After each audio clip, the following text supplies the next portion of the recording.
settle back into your seats. As I've rounded up the speakers for the next motion, which is motion number 6 on connectivity, to be proposed by Jimmy Duncan and seconded by John Henderson. So while James Duncan is coming up to the podium, where are you, James? I just saw you a minute ago. Yes, I have to praise your innovation because you've got 2 items on the conference agenda because you submitted one motion in the name of James Duncan and the other in the name of Jimmy Duncan. But we've got your number now. Please welcome to speak to motion number 6 on connectivity, Jimmy Duncan.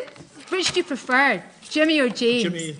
Jimmy Duncan, to be seconded by John Henderson. Yeah. Welcome, Jimmy. Thank you. And just for the record, James is my Sunday name, okay? Thank you.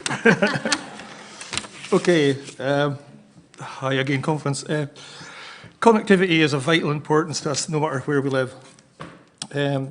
For example, here in the Highlands, Inverness is reasonably well served, but in other parts of the Highlands and Islands, there are vast areas we cannot get any connections to our phones or radios. This is not good enough in the 21st century, and I've got to say, if you can just imagine what it would be like if, in an emergency, if with an accident you get injured, where I've lost myself. How long? Too quick, you see. Okay, right. Okay. You've got 5 minutes. Oh, okay. Okay, right. Vast areas where we cannot get any connections to our phone or radio. This is not good enough in the 21st century.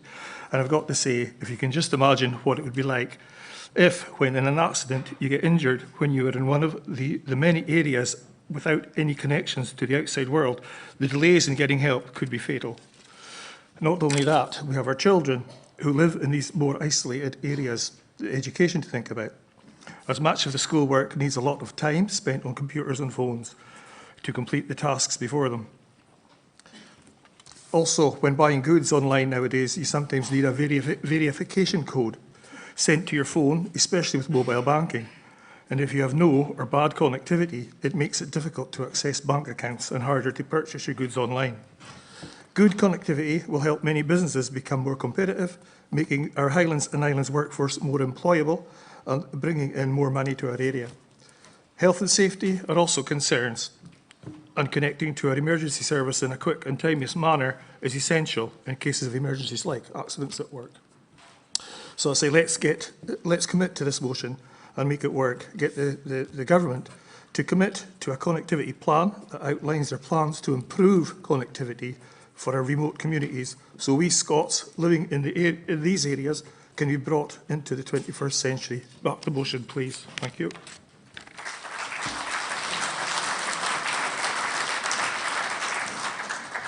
Thank you very much indeed, Jimmy. I now call John Henderson to second the motion.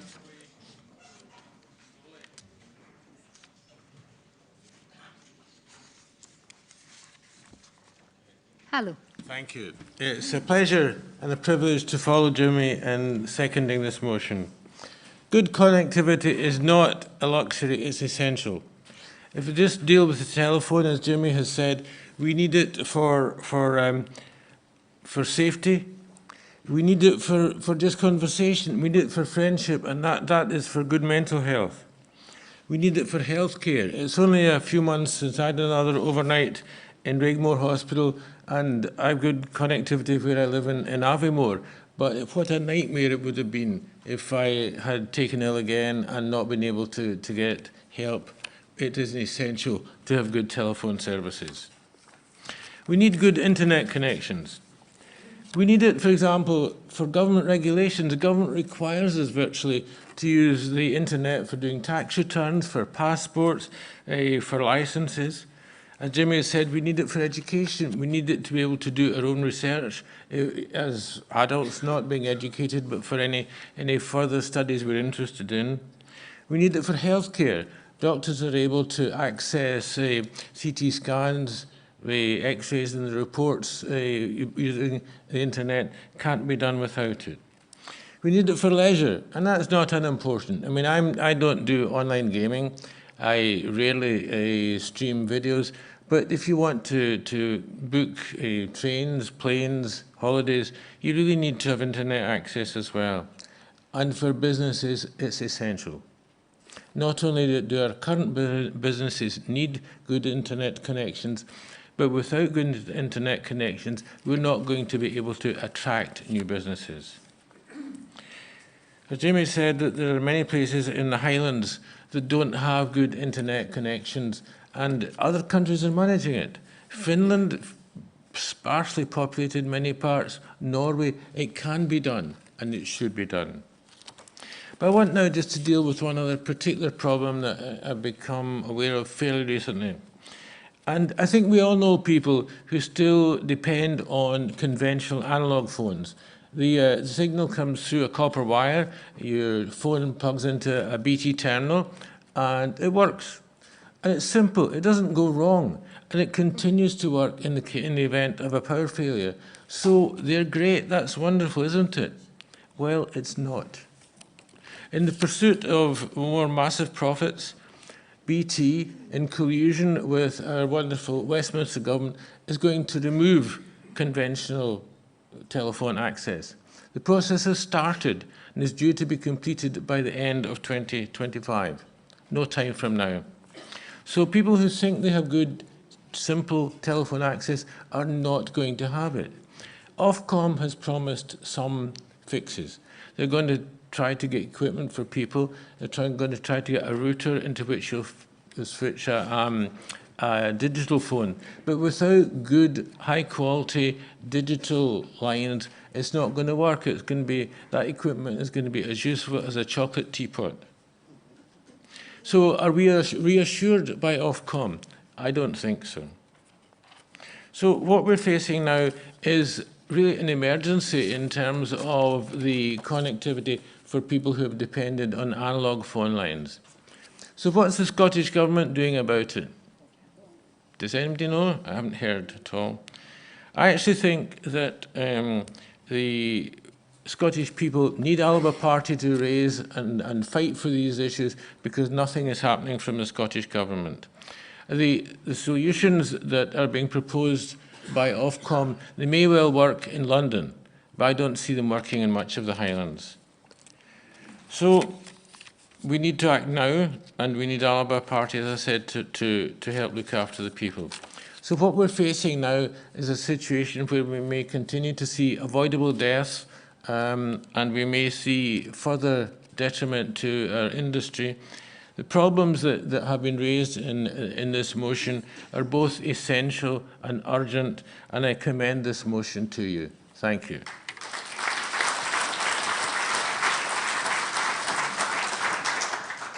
Thank you very much indeed, John. There are no further cards in to speak, and I'm just going to check in case it's relative to this motion before I finish my sentence. No, none. No cards, further cards in to speak and no cards in against. Can I ask that motion number 6 on connectivity is passed by acclaim? Now we move to motion number 7 on highly protected marine areas. And before I call the first person to speak, I'll let you know that we're in for a treat because at the close of conference we have a special message from Angus MacPhail of Skipponish and also the video of the very famous song that we can now play out with his blessing. So we can look forward to listening to that at the end of proceedings. But in the meantime, to propose the motion number 7 on highly protected marine areas on behalf of the National Executive Committee, I call Daniel Jack, to be followed by Dave Thompson, to be followed by Hector MacLeod. Daniel.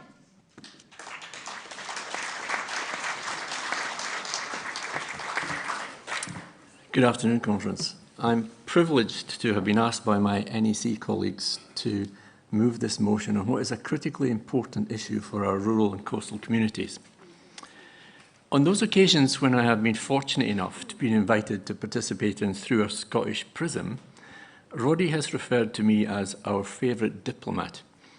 And indeed, my appointment by Alex as Scotland's de facto ambassador to the US was a highlight of my career. But I was born into a fishing family.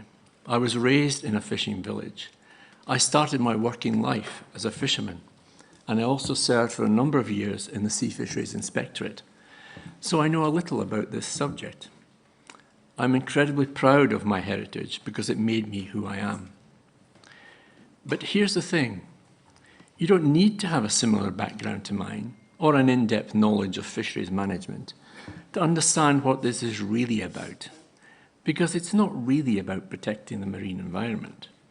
It's, as the motion states, it's a shabby political deal between the SNP and the Green Party. And in that, it is yet another deliberate attempt to undermine our heritage and our traditions and sweep away those parts of the Scottish economy, such as fisheries and oil and gas, which don't fit into the progressive agenda being driven by the Greens. Because the Scotland which the Greens want to create is one where it is acceptable for masked thugs to prevent women from watching a film. It is one where a man It is one where a man, without medical or psychological intervention, can put on a skirt and demand to have the same rights afforded to him by society as if he were a woman. What an insult, not only to our forebears, but to every woman in this hall, and indeed every woman in Scotland. Everything we hold dear has to be sacrificed on the altar of this mad vision of what a progressive Scotland should look like. But how are they getting away with this? Why aren't politicians who represent the affected areas speaking out? Well, apart from a few notable exceptions, such as Fergus Ewing, those from the governing party aren't speaking out because of their primary concern for another environment, their own. Sitting on their backsides in Holyrood, they are helping this dystopian nightmare to unfold. Many politicians are accused of hypocrisy. It comes with the job. But sometimes it is well deserved. A couple of weeks ago, Alistair Allen claimed to have seen the light when he said that he couldn't bring himself to vote for HPMAs. Too little, too late. He would have you believe that he represents the views of the most religiously conservative area in the country, and yet he voted to allow convicted rapists, think of that, convicted rapists, those who fancy putting on women's clothes to serve their time in a women's prison. It is utterly grotesque.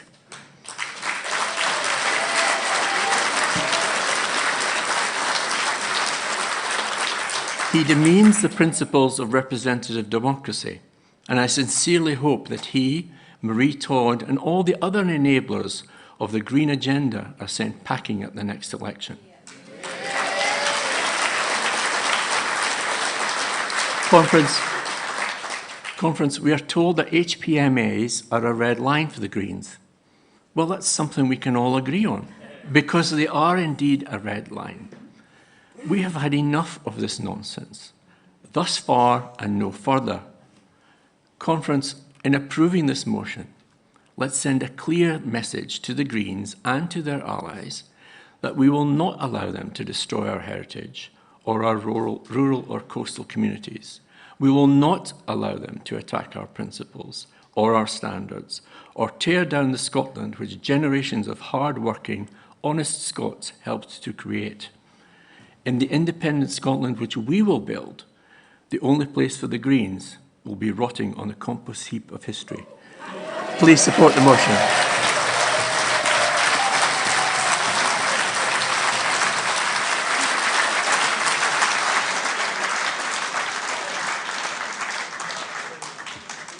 Thank you very much indeed, Daniel, employing your best diplomatic skills to tell it just like it is. If only there were more like you. Thank you so much. I'd now like to call Dave Thompson to second the motion, followed by Hector MacLeod. Dave. Welcome, Dave.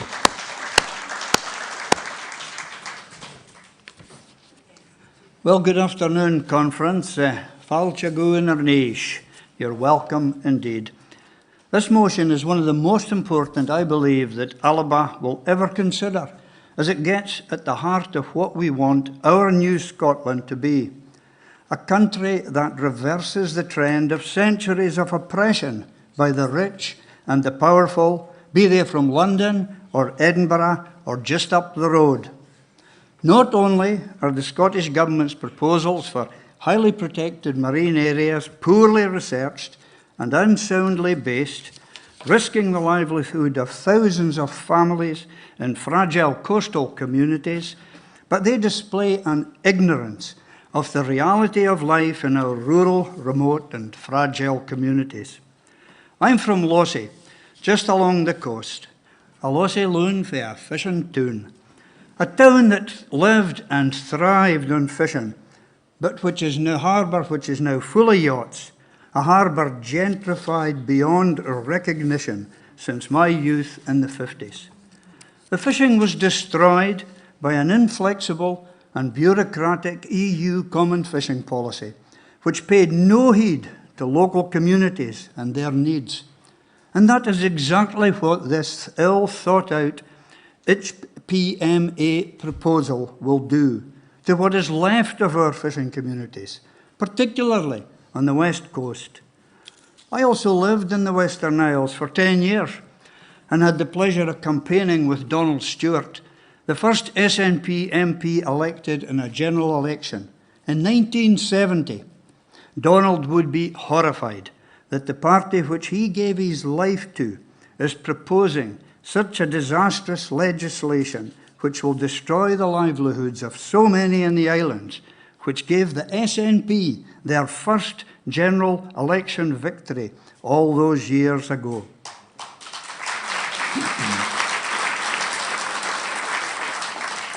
But HPMAs will not only destroy what is left of our fishing, they will also ban, as I understand it, all other human activity in the designated areas. Oil no more, gas no more, fish farms no more, wind power no more, wave power no more, tidal power no more, fish farming, etc., swimming no more, seaweed no more, people no more. And what about the subsea cables? They're building wind turbine farms in the Western Isles. How are we going to get the electricity from the Western Isles to the north of Scotland, if that's what we want to do? Will they be banned as well, human activity, no subsea cables, or will they be given an exemption because they're going to run down to the south of England to feed them down there? I wonder. It is, as the Maasai in Kenya would say, the colonialist model of human-free conservation, where people are seen as obstacles to conservation rather than critical allies with centuries of knowledge. These harebrained HPMA proposals are also lacking in the slightest ounce of political sense. They're a gift to those who want to keep Scotland under their thumb. They're a gift to Sunak and the Tories, to Starmer and Labour, and their lackeys in Scotland. They display a city centre myopic view of Scotland which doesn't reach past the end of the wine bar, known so well to the revolutionaries of Fergus Ewing's acquaintance in the Green Party.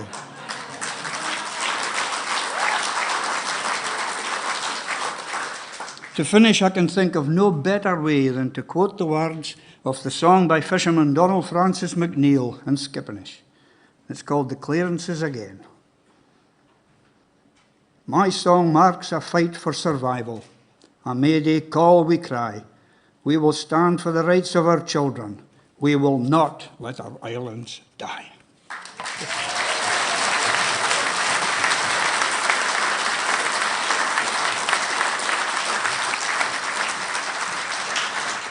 I now call our final speaker to speak in favour of the motion, Hector MacLeod. Welcome back, Hector. Conference. Lochaber, no more. Sutherland, no more. Lewis, no more. Skye, no more. These are the lyrics to the song Letter from America by the Proclaimers, telling the story of the Highland clearances. Conference, if this ludicrous, highly protected marine areas legislation is implemented, I fear the next Proclaimers release could be Portree no more, Stornoway no more, Castlebay no more, Tiree no more, Cromarty no more, Buckie no more, Peterhead no more, Fraserburgh no more. Conference, for years the Scottish fishing industry has faced challenge after challenge, yet fishermen and fisherwomen put their lives at risk daily to put food on our tables and for an industry that contributes hugely to Scotland's exports. That should be valued by any government, not penalised, as this policy will do. Conference, when I left school, I went to sea for 8 years, fishing the west and east coast of Scotland.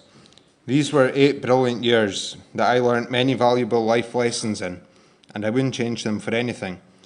In my second last year fishing, I was on a boat that sunk off Rodal in Harris after taking water on and the engine room flooding.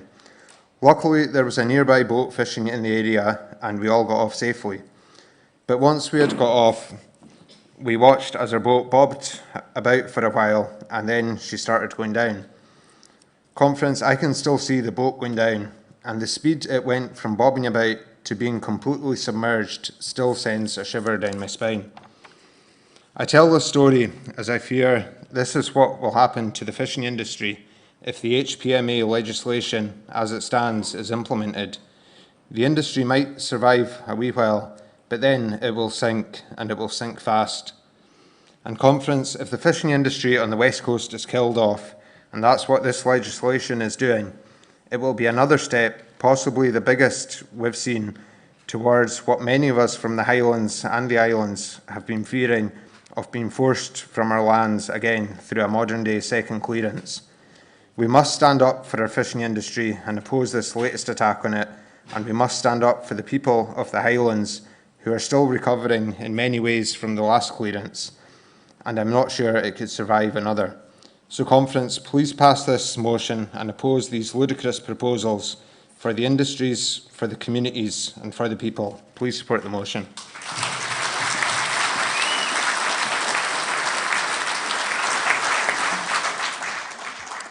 Some truly excellent and highly emotional speeches from all of our speakers. Thank you very much indeed for giving us the benefit of your wisdom. So that's motion number 7. There are no cards in against on highly protected marine areas. Can I ask that the motion be passed by acclaim?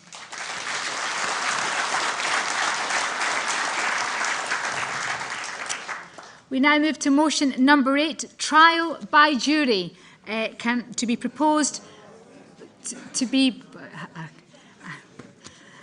I'm hoping to have cards from all of you groaners in the audience to speak to this motion. To be proposed by the wonderful Eva Comrie, our Equalities Convener, and seconded by Kenny McCaskill. Please welcome Eva Comrie. A popular one.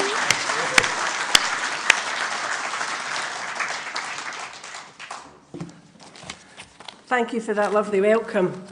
I didn't think up the idea of this motion myself. It was actually Alan Petrie's idea about 3 or 4 weeks before the furore broke. And I'm quite emotional just now, having just listened to Daniel Jack and Dave Thompson and Hector talking about all the things that are going wrong in Scotland just now.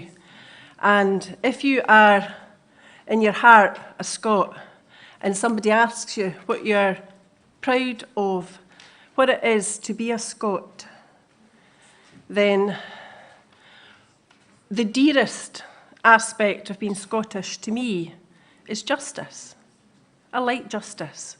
It's why I became a lawyer, because I believe very, very much in justice and fairness and equality.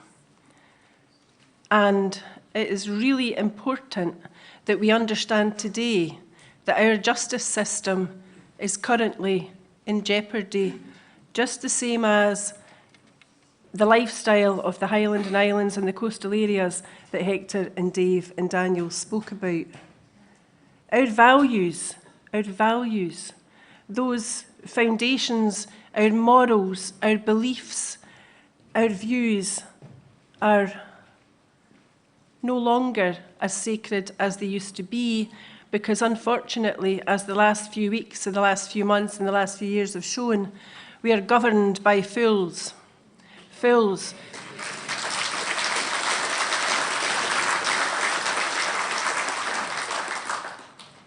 They neither know nor care about the damage that they do on a daily basis. But let's go back to basics. This bill that we're also enraged about arose as the result of the review by Lady Dorian. Now, my first boss, very wise man, Ewan Cameron, 1981, said to me, Eva, see when you've not done your homework and you know you're going to be going in there havering, just take with you a great big bundle of papers and wear your specs and folk will think you're fly. The sheriff will think you're brainy. He's not going to listen to you anyway, but you look the part. So, here we've got Lady Dorian's brainy delivery of 167 pages of a review. If you've not read it, please do. It is a really good, hard-won piece of work. But, as always, the devil is in the detail.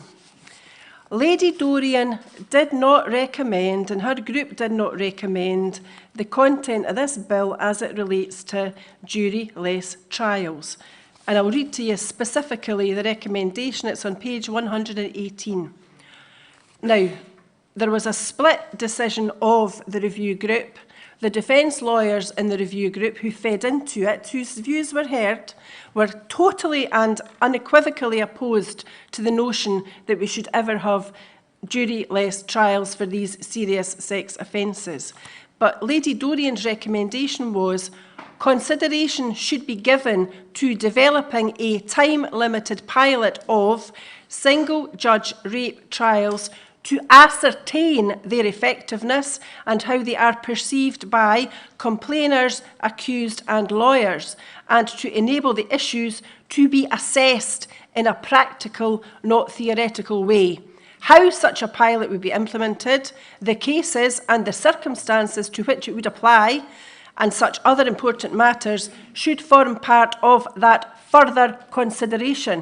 Do you see? It's a stage-by-stage process. However, that was translated by the Scottish Government into paragraph 65 of the bill, pilot of single-judge rape trials, subparagraph 1. The Scottish ministers, anybody feeling scared yet?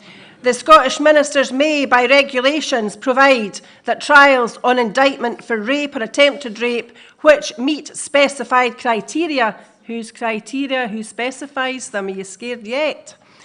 Will, for a specified period, be conducted by the court sitting without a jury. So, a really pretty sensible, measured, calm, reasonable recommendation turns into diktat.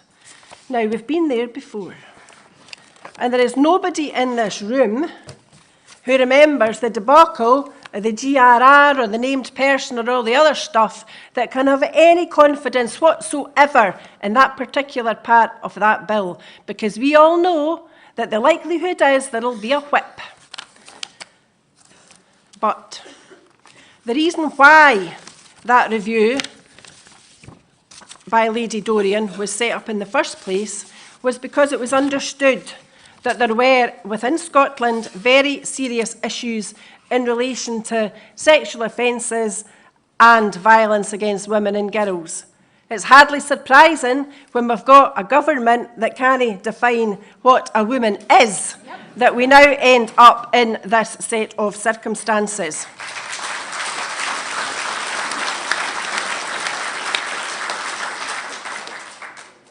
I don't do criminal law now. I used to, but I've never done a jury trial by myself, but I've instructed counsel in jury trials. And I've watched as the jury have listened to the evidence, and you can watch the looks on their faces as they assess the credibility and the reliability of individual witnesses. And that is such a great value and something of which Scotland ought to be proud. If you're in any doubt about the value of a jury, I know it's America, but watch 12 Angry Men, and it lays it all out for you. Because at the beginning, that boy would have been convicted and he would have died, and by the end, he was acquitted and he walked free because people took their time, because they were sensible and they were intelligent. What this bill says is we need single judge trials, because see you lot out there that vote for us, you actually are too stupid to work out what a verdict in a trial ought to be. That's what your government's telling you. You can't hack it. they know better than you, and they're going to put judges in a job which risks becoming politically influenced. That is not the direction we want to go in.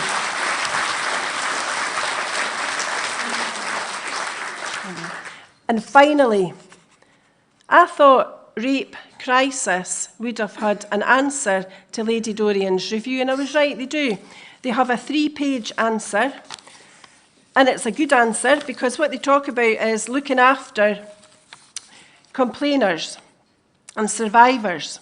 Because often, as everybody here knows, survivors feel like they're on trial, and that is wrong, and that is what requires to be addressed. However, the result from the rape crisis press release is they want to see Lady Dorian's recommendations implemented to deliver a justice system that survivors can have confidence in. Everybody here wants that. They say it's time for not proven to go. That's debatable. They say that complainers should have legal anonymity. Again, that's debatable. They want sustainable funding for specialist services. I agree with that. They want to invest in prevention of rape. And they want to develop and implement a human rights-based accommodation pathway for women and children who experience sex-based violence. Nowhere in the press release from Rape Crisis are jury-less trials mentioned. I think that says it all. This has become, again, a political football, the same way that gender recognition reform was. It is unacceptable in our modern Scotland, and I beg you, please support the motion.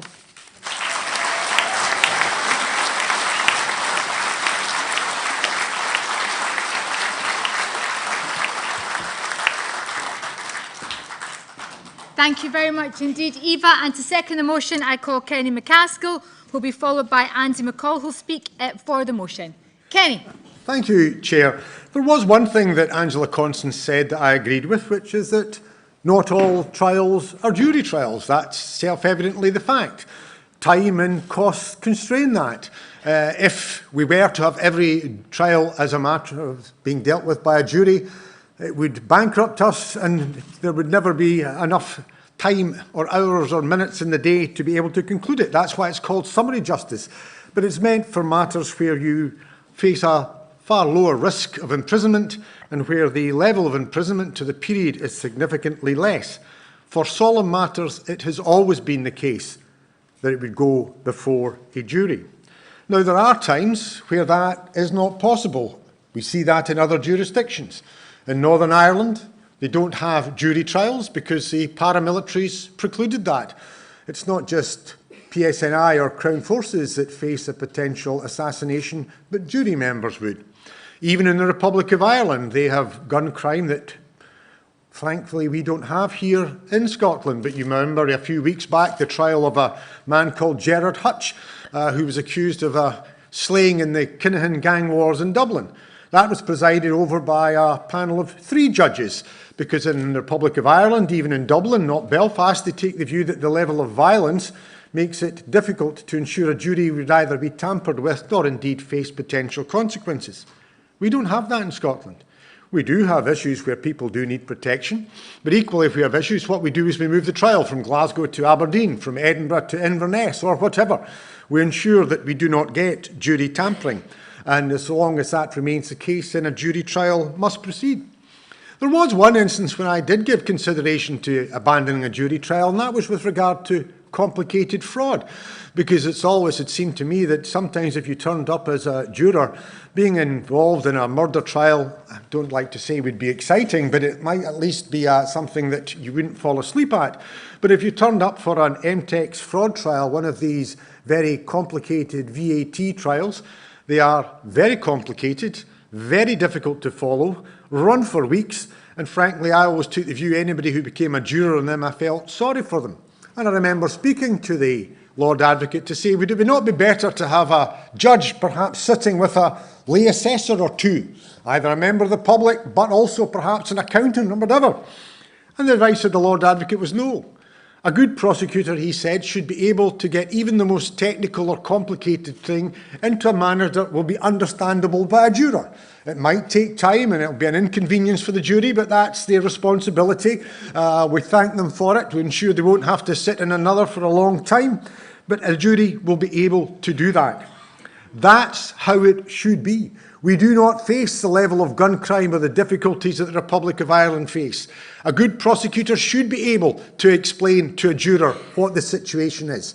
We have made changes in our legislation so that a judge will direct that whatever people may have prejudices, oh, why didn't she resist? That is simply not acceptable, because we know that people sometimes do not resist in a sexual offence because they're literally riveted by fear.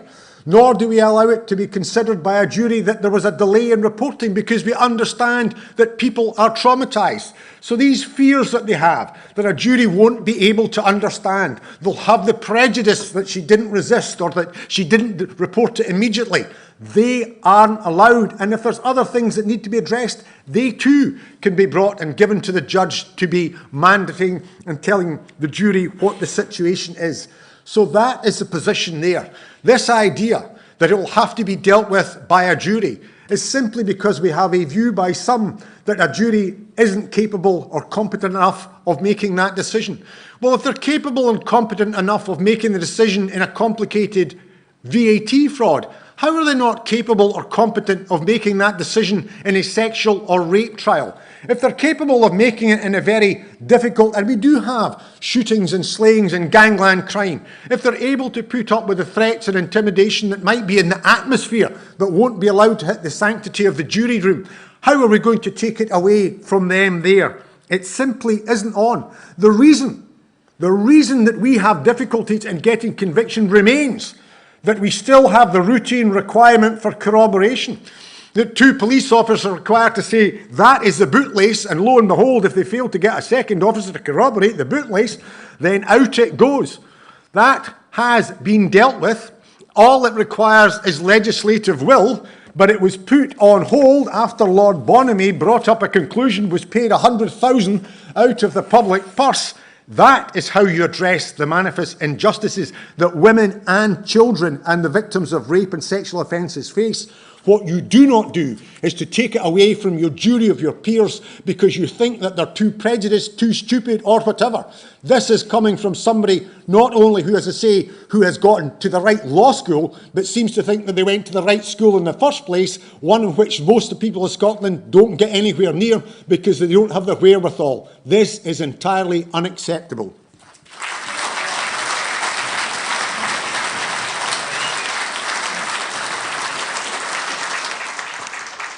Thank you very much indeed, Kenny. I now call Andy McCall to be followed by Josh Robertson, both who will speak for the motion. Andy McCall first. Thank you, Chair. Are you big Andy McCall from Twitter? That's me. Nice to meet you. Thank you, Taz. We've met before. Bonjour, camarades. Andy McCall, International Branch, founder member of ALBA and the Dog and Duck. So, I currently live in France, home of the great Enlightenment historian and writer Voltaire, who once famously said, "It is to Scotland that we look to for all of our ideas of civilization." Last week I was in my local bar talking to my Frenchy pals about coming here for a week and saying the highlight would be speaking, hopefully, at my political party's conference in respect of this proposed pilot of jury-free trials for rape cases in Scotland. And everyone in the bar, communist and Le Penist alike, were totally aghast. So we risked no longer being a country that France looks to for ideas of civilization.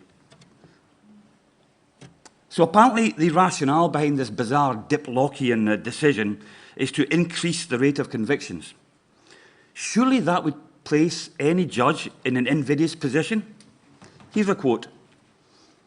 "At the moment, we have 15 anonymous jurors, but now a known judge will be under a huge amount of pressure to convict because of political agenda to push up the conviction rate.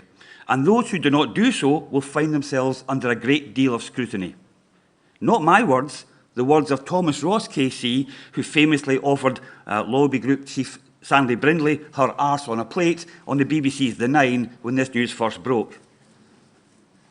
And to those who think that we are scaremongering with talk of gerrymandered political interference and pressure to return a guilty verdict, we can point to where we've seen plenty of that in recent times. Leona Dorian, Anyone who put our ALBA member Craig Murray down for 8 months without any jury, I don't care what her title is, she's not a lady for me.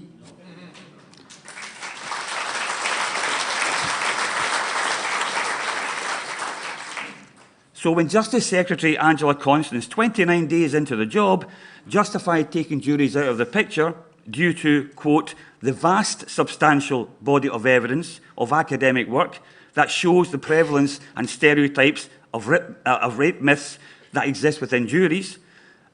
Interestingly, the only academic, Professor Cheryl Thomas KC at UCL in London, who I've had contact with by email over the past week, has done research which has found no evidence of this whatsoever. And talking of bias, this is what Murray Etherington, the president of the Law Society of Scotland, no less, said, quote, by its very definition, a jury is a better reflection of Scottish society than a single judge can ever be.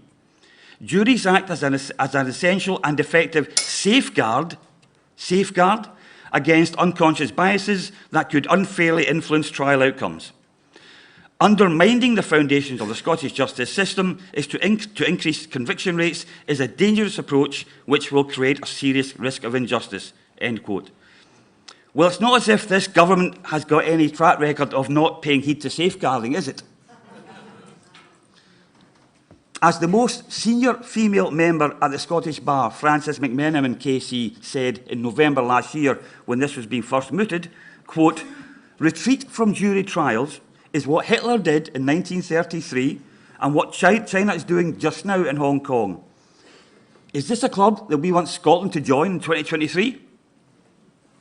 Conference, let's send a clear message to the virtue signallers in and around the Scottish Government who would meddle in our world-renowned justice system that we will resist at all times anything that drags our country back to dark ages before the 13th century when our citizens started being judged by their peers. I urge you, please support Eva's motion.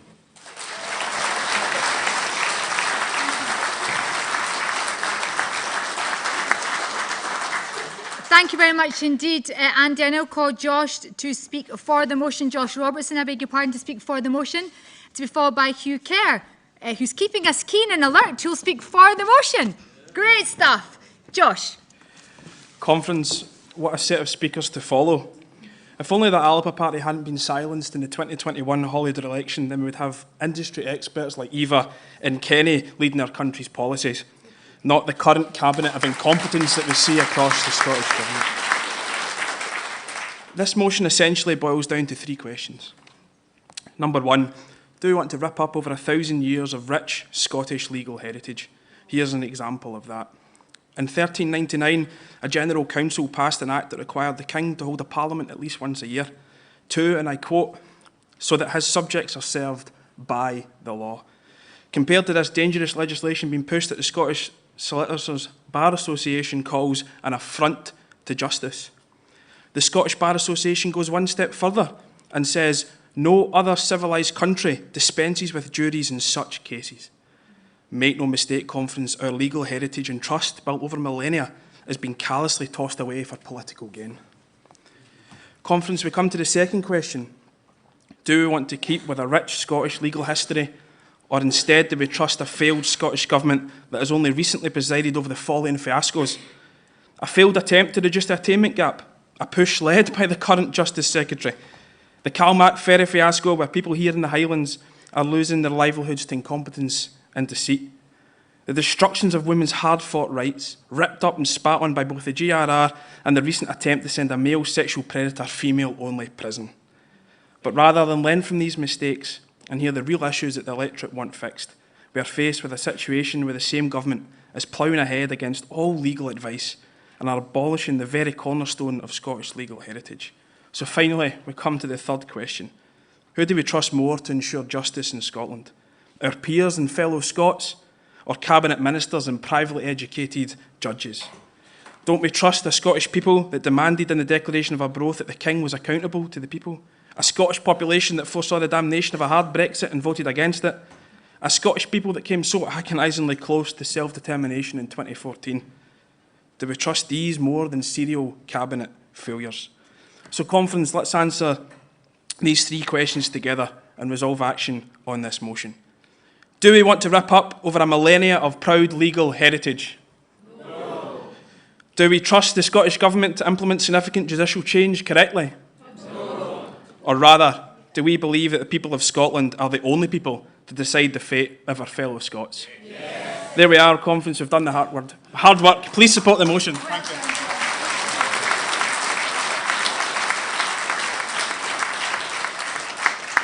Thank you, Josh. I now call Hugh Kerr to speak for the motion, to be followed by Sean Davis, who will speak for the motion. I think that's the end of the cards I have in. I thought I'd just surprise you, Tasmina, by speaking in favour of the motion.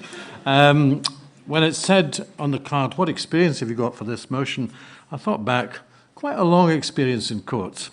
My first experience in court was a young man, a very young man. In 1963, I was arrested in the biggest mass arrest in British political history, a committee of 100 demonstrations in Trafalgar Square, where 1,302 of us were arrested in one night, defending Bertrand Russell and the committee of 100 who had been locked up in prison. We were kept, 14 of us, in a one-man cell in Marlborough Street Magistrates Court, and we didn't even get a bed because there was an old lag in there again already who said I'm against the system. 2 brothers I was found for nicking in the West End somewhere.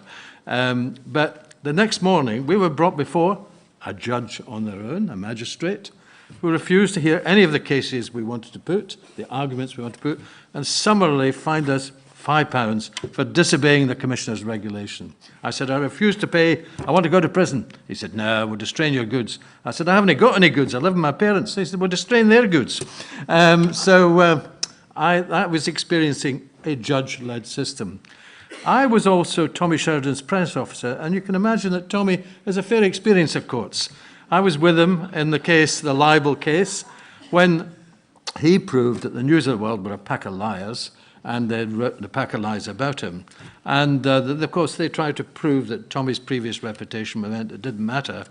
But the jury, who we met afterwards, said, we knew the News of the World were telling a pack of lies. We couldn't give a stuff about what Tommy had done in a previous life. We found on the basis of the facts about that story that he was right, they were wrong, and that's why we awarded Tommy £200,000, the highest legal libel judgment in Scottish history. But you know what's happened, colleagues? And a lot of people don't know this. You know, that was a jury in a libel trial who decided in favour of the people. The judge was livid, absolutely livid. So he demanded an investigation into perjury. And Mr. Bonington, who was the legal advisor to the BBC, an eminent professor, said, no, Hugh, it'll never happen.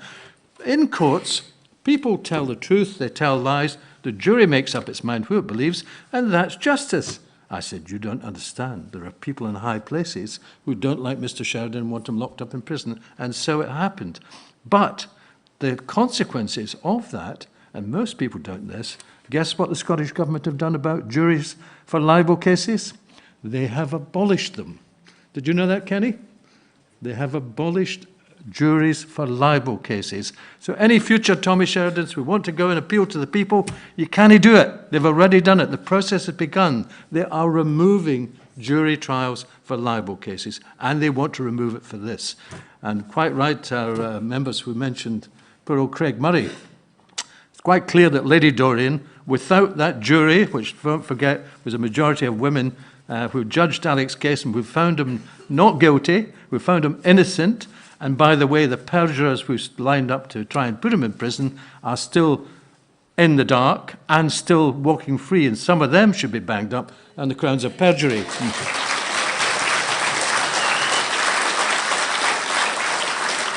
It's clear to me that Lady Dorian would have banged Alec up for 5, 10 or 20 years if she could. And so Lady Dorian is leading this review, which even though it's nicely framed, as Eva said, actually it is going to lead in the longer term, unless we get rid of it, to the abolition of jury trial. And we saw, as another delegate said, Lady Dorian's summary justice with Craig Murray. Because she could figure out oh, woo the alphabet women from Craig's blogs. Nobody else could. Certainly no member of the public could never do it. She decided that he should go to prison for 8 months.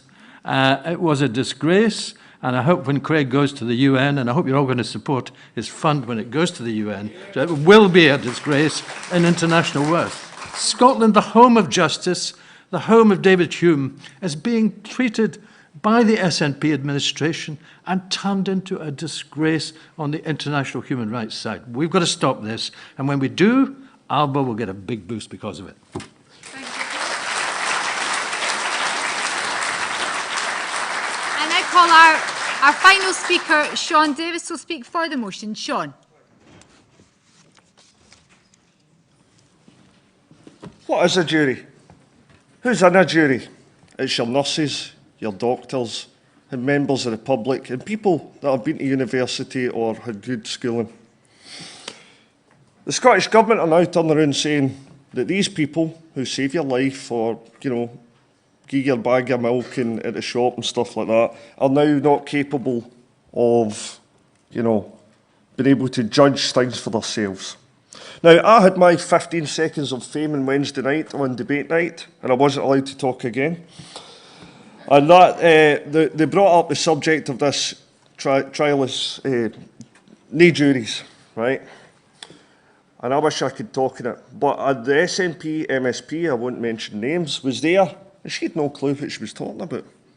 They were asked on it by a lawyer in the audience, why are you not working with the legal actions? Like, why are you not working with the lawyers? The lawyers are pulling out saying, no, we need juries. And they're sitting there going, it's going to take 18 months, we need them to come and work with us. They don't want this. Who wants this? Did MD here vote for it? Do you think the people of Scotland voted for trialist juries? You know, it's crazy. You know, then it could turn around, say, for example, Hugh Kerr had there said about, you know, people that were making false accusations. Someone could make a false accusation against me, come up with some decent evidence, and then that's, because it's going to be a single judge, that's me. We need juries. Need juries for most things, but especially when it comes to sexual assault and rape, because innocent people, and this isn't just against women and children, men get raped as well. And, you know, it's quite sad that they don't get mentioned too. But someone could get wrongly convicted because a single judge has decided, for political reasons or whatever, depends who the person is, that that's the case. Now, this motion needs to pass. We need to send a message to the Scottish Government, because they're doing our health service going down the drain. Education is going down the drain. We need competent people in government, and we need it now. So pass this motion. Thank you.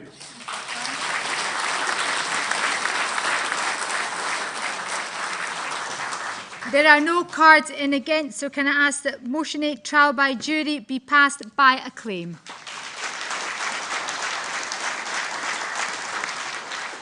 Thank you, Conference. We now move to motion number 9, crisis in mental health services, to be posed by Alan Petrie and seconded by Lita Halliburton. Alan Petrie, welcome. Thank you, Chair. Can I begin by expressing solidarity with our junior doctors who are severely overworked and underpaid? Good luck to you all.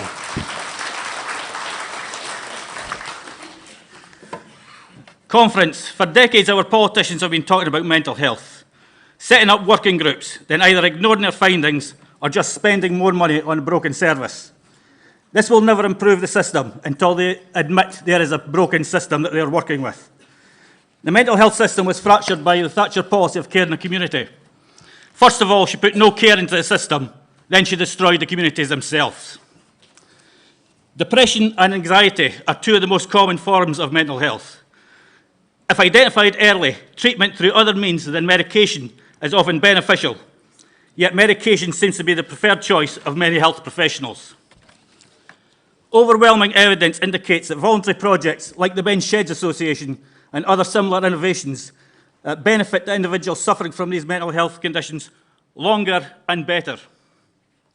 Many suffering from poor mental health attempt suicide or self-harm.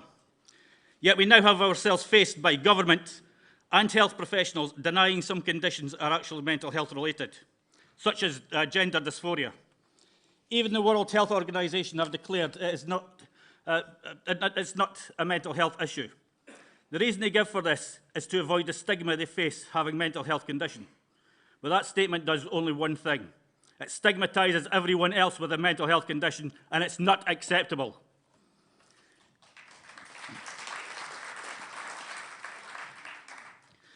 This has now led to many individuals self-harming by proxy, supported by medical practitioners who swore an oath to do no harm. Yet they are mutilating healthy bodies and prescribing dangerous medication to patients. This does not help mental health of these individuals, and it must stop now.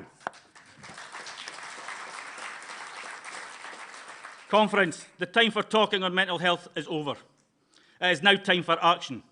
We need to retrain or remove those who have contributed to the current failures in mental health provision in public, private and third sectors. We need the voices of patients and their representatives to be part of this action group, because they are the ones for whom this service must deliver.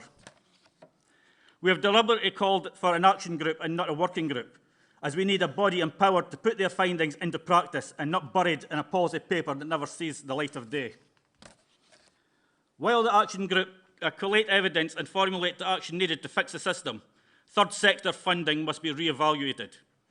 Grants to Stonewall, Thai and Mermaids should be redirected to projects with a proven track record of success, like the Men's Sheds Association and other areas in dire need of extra funding, namely child and adolescent services. Throwing money into a broken system or using medication as a first or only treatment does not improve mental health. It just puts people onto a mental health roller coaster. The human and economic costs become unnecessarily high. It's time to identify and fix this service and make Scotland a world leader in mental health practice. Conference, please support this motion.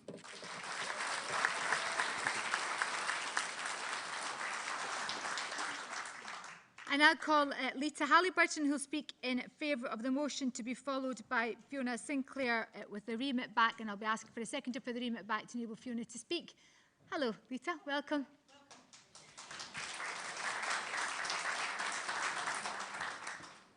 It's a pleasure, actually.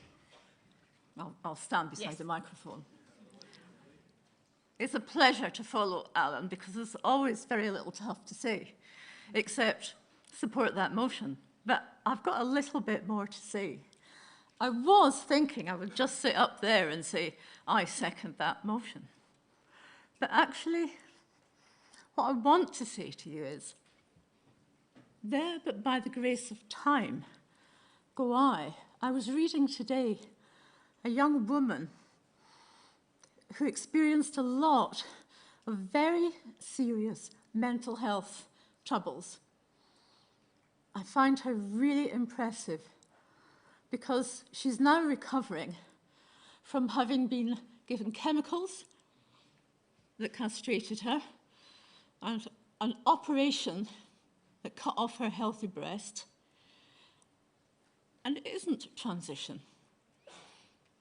It's not a transition to anything except having to recover, first of all, from the mental health crisis that she was going through, and that she was railroaded into the medical condition of being trans as a consequence of. And second, from the trauma of detransitioning. I grew up gender non-conforming. It took me a long time to work out and to be able to say I'm lesbian. And it wasn't easy. In the 60s, when I was a child, in the 70s, when I was a young person, in Scotland, to come out to family, traditional, rural family. If I was coming out today, there but by the grace of whatever, I would be with that young woman. I would be chemically castrated. I have a son. He loves who I am. He loves who me and my wife are. I have a son, and I would be chemically castrated with hormones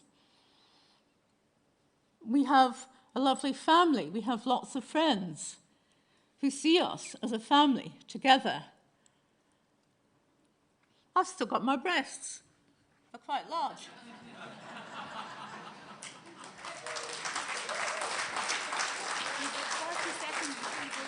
And I fed my son with them, for Christ's sake. There's going to be a tsunami, a mental health tsunami, worse than that 8,000 years ago that buried Doggerland and turned it into Dogger Bank. If we don't take action now, if we don't take action to deal with mental health crises as mental health crises, as support and as services and as comprehensive services. Conference. I second Alan Petrie's motion. Of course I do, and I ask you to do so too.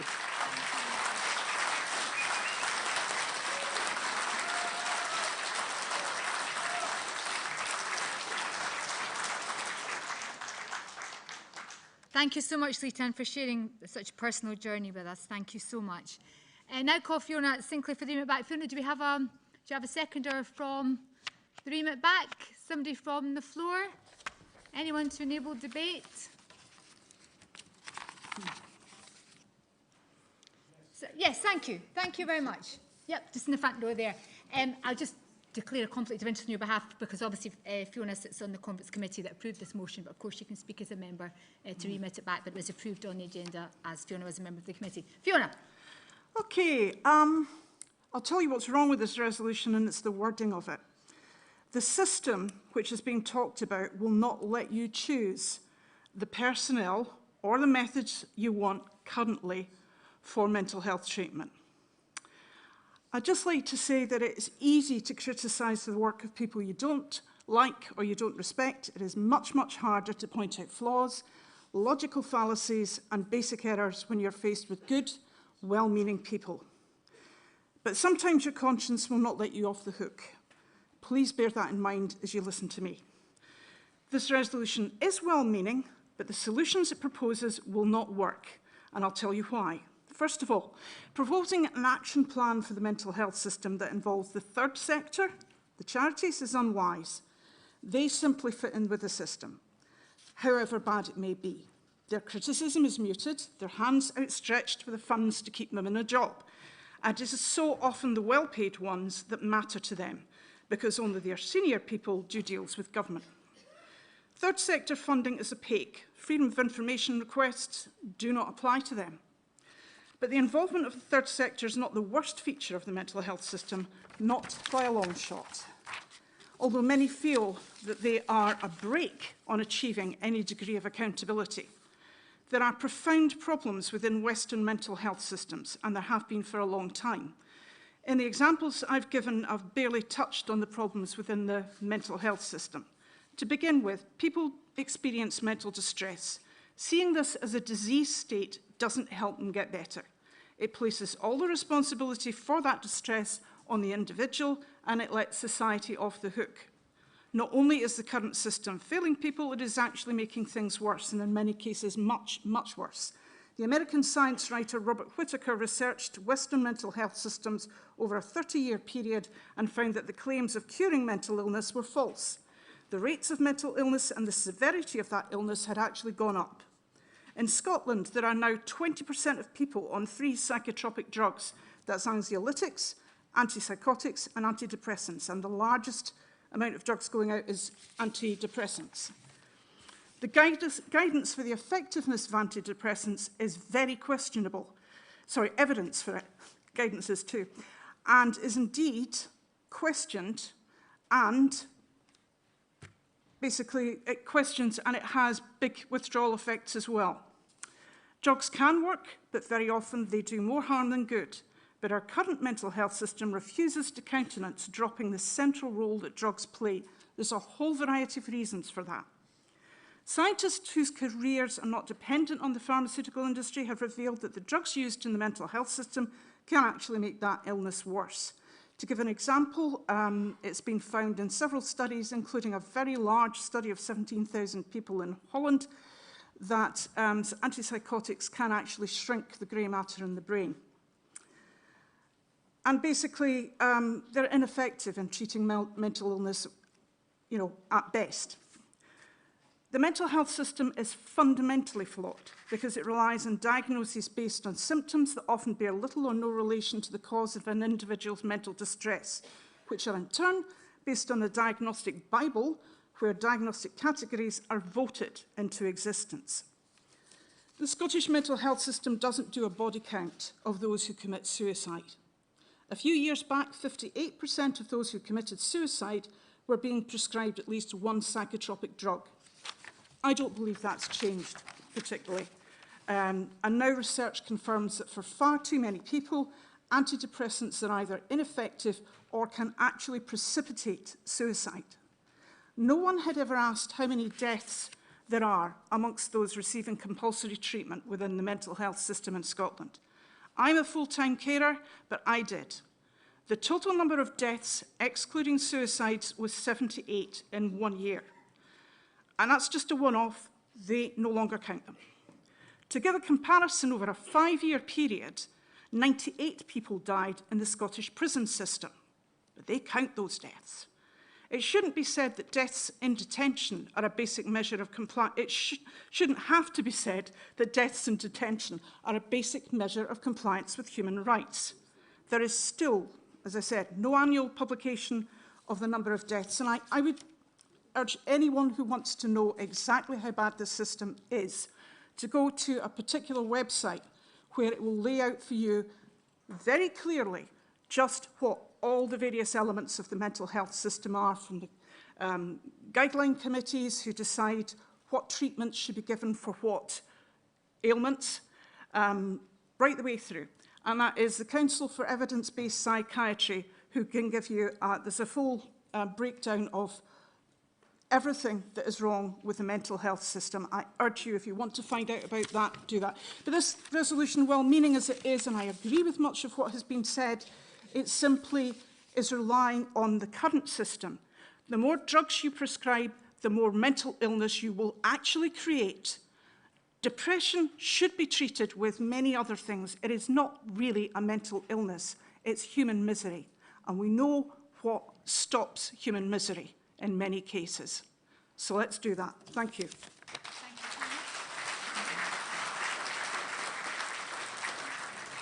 I now call Morgan Davis to speak in favour of the remit back, to second the remit back, I should say rather. Thank you, Morgan.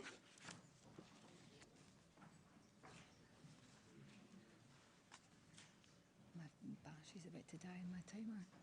You've got a timer on that? My battery's about to die in my timer. Good afternoon. There is an awful lot to agree with in the resolution, but I listened to what Fiona said, and it's interesting. My concern, which I've now lost on my screen, was one small part of it, whereas it talks about including therapeutic services as alternative and complementary therapy, which sets off all the alarm bells in my head.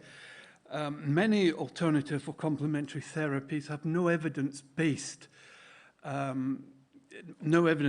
evidence to support them. They have never been tested thoroughly and can include all sorts of things. I'll upset some if I said that they are mainly snake oil provisions, but that's the reality of it. There is no evidence that they work. There is reason to believe that they don't work. The best that happens is they don't actually do anything. So I think we should be careful about talking about funding for things that do not work and will never work. If you include homeopathy in that, that is a classic con trick. It's absolute. I'm sorry, there is no evidence to support it. It is totally illogical. The power of water is a meaningless phrase. Most alternative and complementary therapies have no basis in modern medicine. And that's why I would say support the remit back. And I know you disagree with me, and that's absolutely fine. I don't have a problem with that. You're not going to change my mind, though. But thank you for listening. Thank you, Morgan. Thank you. Thanks very much. Apologies that my timer has stopped working on my iPad, which is disastrous. I'll try and get it on my phone. So don't take advantage of me in my moment of weakness there while I sort it out. To speak for the motion, I'd like to call, and I want to make sure I'm pronouncing this correctly, but I will be corrected, please, when you come. Leela Ruhurimbiri?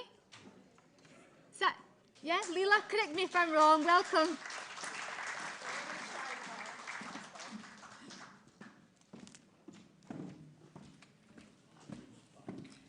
Good afternoon, conference. Thank you very much for this opportunity. I would like to speak regarding this motion. I really support this motion. It's because of the experience that I had in this country since I arrived in here, since 2004. I mean, I've benefited a lot from what the country is offering in terms of the support, education. But what I can say, I'm here really talking about the community I'm representing, which is the African community. We're really suffering of discrimination in so many ways, and that discrimination is leading us to mental health problems. Myself being a leader of my community, I've seen we've lost so many people. It can be women, men, who are suffering from isolation first, and they don't know how to deal about it because we're coming from a culture which makes us difficult to open up and explain our problems.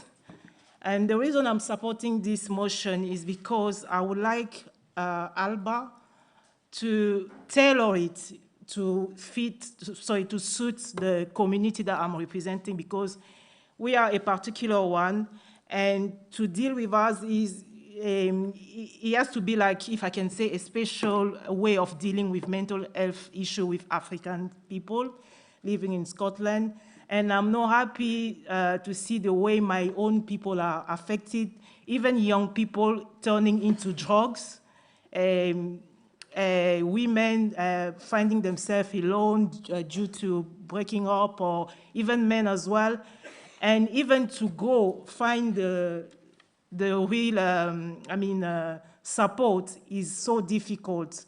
So I'll be happy that ALBA party really tailor the motion also to suit the African community, so that we can benefit as well and contribute to this country as well. And I thank ALBA a lot for the inclusion they are bringing, and we are feeling so appreciated and valued in here. And I'll be happy. I'm really seconding the motion. Thank you very much for listening.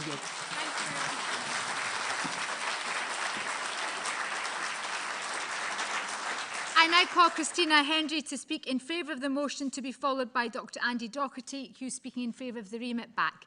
Christina, caught your breath back now.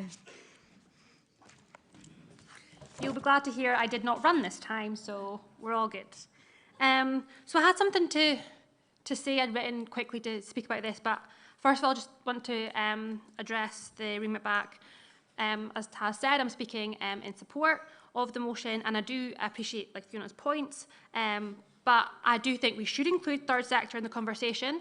I think third sector do some invaluable work. Mental health support is not just about getting someone in the room one-on-one for a talking therapy. There's other work being done, for instance, getting people out and about, working with animals, and the proven mental health benefits that can bring. So I think we should include third sector in the conversation, because we all need to be on the same page. And I don't think this motion is debating interventions such as medications prescribed. From reading this motion, I don't feel this motion advocates for or against the use of drugs in treating mental health. And I think this motion is quite clear that the people best placed to be delivering our services and deciding how our interventions work are the people who work in mental health, our mental health professionals. And again, I appreciate Morgan's comments, but I do think this motion is clear in that it wants to take guidance from mental health professionals, and this would then ensure there would be evidence-based therapy and evidence-based interventions, because this is what is very much pushed for mental health professionals. I myself do work in mental health. I work with young people, and I think this motion is really, really important because mental health specialist services are crucial, but we shouldn't be relying on them. We should have early intervention services. We shouldn't be waiting for people to come through the door saying they're suicidal. We should have support for them before that. And we don't actually want to see the numbers we see in specialist mental health services. We don't want to see that many referrals. We want people to get support earlier on. We don't want people to see the adverse impacts of mental health, such as chronic illness and heart disease. We don't want to see young people missing school. We want them to get an education. So I think this motion highlights the importance of early intervention. It highlights the importance of speaking to our mental health professionals who know best about what is needed. And I think that's why I have such support for it. Thank you.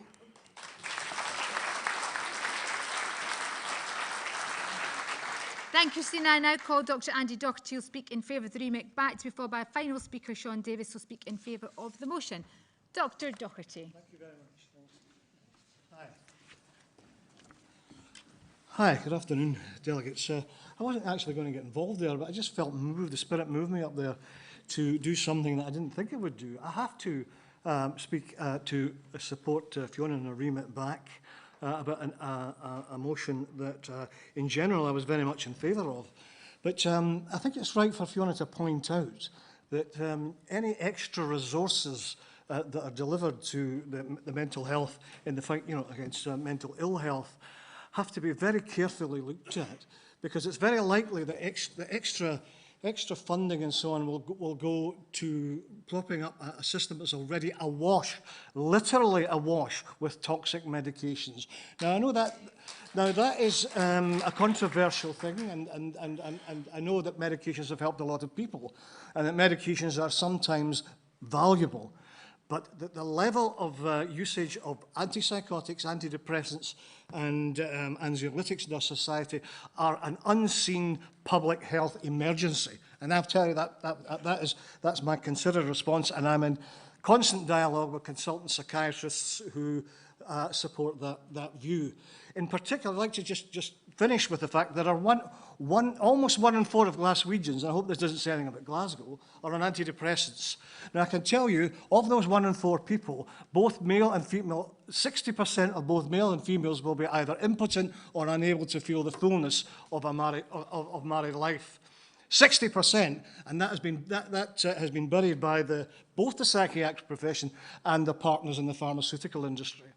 Okay, so I think I'm saddened to have to speak, to put a little bit of a damper on it. There's so much in the motion that I do support, and I don't think actually I think Alan would be almost sympathetic to this remit, because I don't think he himself had intended to give the impression that new resources were to be handed over willy-nilly. I think he would support also that we need look at a new paradigm and stop poisoning our population when the source of their misery is political and social and not biochemical. I support the remit. And finally, before I go, I have to caution my brother down there about having a go at alternative medicines. The evidence base for many alternative medicines are as strong as the dodgy and corrupt evidence base for chemical antidepressants and the like. Okay, thank you. Please support the remit. I don't know what you'll do with that, but I think it's worth saying.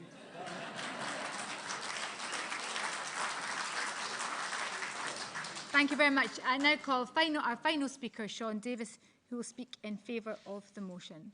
Sean. Well, this will be the last time I'll go on the stage. I think everybody's fed up listening to me. I support the motion, but I now also support the remit back. That's quite good, isn't it? Anyway, I am a literal junkie, if that makes sense. I have been on antidepressants since I'm 13, and I'm now 32 next month. I've been on all sorts of antidepressants, and I've not had any help at all. Right? They don't make you better. I can't go a night without taking them. If not, I'm waking up in sweats, shakes, all sorts. It's horrendous. And seeing you're coming off an antidepressant to go on a new one because they find this one's not working anymore because your body gets used to that drug, They'll take you off it, the side effects are horrendous, and then you pick your new one, and I agreed with what the doctor said there. You do become, I don't know how to say it, but there are problems in your marriage. Not that I have problems in marriage, but you do have problems with antidepressants that cause that. Anyway. See, when I'm up here, right, I've got anxiety and chronic depression. See, when I'm up here talking to like-minded people like myself, that helps my depression, right?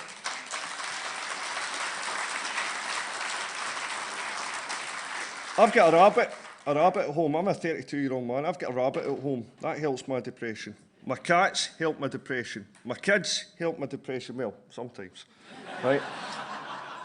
There are alternative methods to depression, and I'm just only finding that out. You know, I would never come up. I remember the first time I came up in conference and spoke, I was like a jittery mess.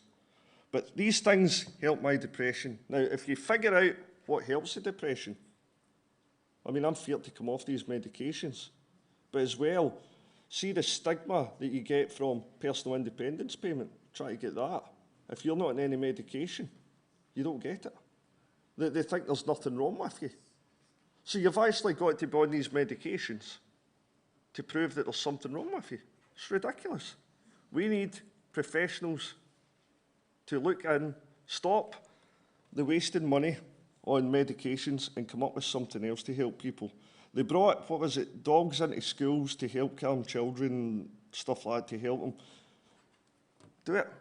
Spend the money on that. But yes, I was in favour. I would like to see it remitted back with more things on it, but I don't know whether to say support it or remit back. But hopefully my story can help other people and everything else. So thank you. Last time I'm on the stage.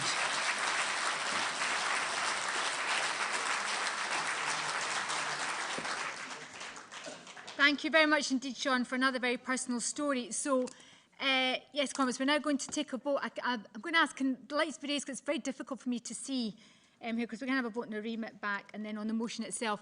I would just draw delegates' attention to the wording of the motion. That is what we're voting on. Two things the motion says: calling on the Scottish Government to commission an action group comprising mental health professionals, third sector mental health support groups. I was just going to see if it's on the screen, but it's not. And secondly, the second paragraph, which most of the comments have made reference to relative to the remit back, if I picked up correctly, is about the additional funding element of it, because the motion calls for, it says that what's happening merits additional funding, and comments calls for this to assist the third sector, including therapeutic services, just so that we're clear what we're voting on here. So, first of all, we're going to vote on the remit back. All those in favour of the remit back, please raise their cards. Gosh, it's so hard to say. All those against, unless it's really clear. In favour of the remit back, I think, yeah. So you have voted clear enough in favour of the remit back, so the motion therefore falls. It's remitted back and, of course, can come back. I'm sure that Alan Peach and all those who spoke in favour of the motion is debated in good spirit, and some excellent comments were heard, and we can perhaps bring back something that more is reflective of the views of the party relative to this motion. So thank you very much indeed for everyone's participation in that. We now move to our next motion, motion number 10. Motion number 10, which is recognising the Gaelic language in regions of Scotland, to be proposed by... There's lots of unrest amongst you. Hugh, is that you again? It is. Very important motion indeed, to be proposed by Alistair Mearns. Alistair Mearns, you'll remember, of course, was our piper from this morning. But we get you to do more than one job in ALBA. So he's here to propose a motion, and which will be seconded by Callum Ferguson. Piper Mearns, welcome. Well, thank you, Huladidias, Hamish Esawin and Archer Ilya Macrobi, Agus Lisa Kors, Dakini Trina Stachvan and Yelenski Hanach. Just to say that I'm standing in for Mr. Macrobi and also for Lisa Kors, who couldn't make it in from the Isle of Skye.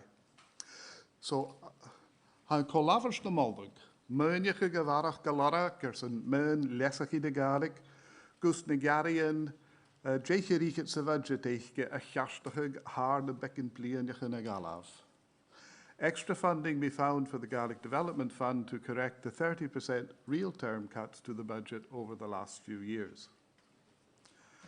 Begorg in de priefskieren farvel Gaelic a brien se voorgoedst no se wegkoetst en plooi a weer een anjachig, maar skieren na gaeltoch de realtus na halappe. Ganaun maar houlige gewaan a geglekkig acht na gaeltochke da wiele se gaaier poploch na herin. Maar voddel zijn steoch gehaji agus zijn frame policy. The core Gaelic-speaking areas where Gaelic speakers constitute a majority or substantial minority of the population be recognised as the Gaeltacht regions by the Scottish Government, not as a symbolic statement, but using the Republic of Ireland's Gaeltacht Act 2012 as a model for the required institutional and policy framework. Heet Anja Horst Kutjoch, dat Lian Ryan Gaelic en een skieren baaltjel te vermoeide Gaeltacht. Van wel aarde voor aan maar ha, je wien Gaelic, binnen kuiersnach, tachertussen, agus vollem trevien de Gaelic. Agus commas 4 zijn tillig deinigig. Bij party na halappe, a sturig na schlie, agus a kurerwalk, binnen looplavers Gaelic or zijn allappe. Varum by buil a brosnachig de Gaelic, agus a lessachig policy and asure son a farty. Recognition also be granted to Gaelic language networks in urban areas out with the Gaeltacht, where there is considerable existing density of Gaelic organisations, community groups, events and Gaelic medium education provision, and a realistic potential for further consolidation. The ALBA party lead the way and launch a Gaelic Speakers for ALBA group, where members will promote the Gaelic language and develop up-to-date policies for the party. More and tang, many thanks.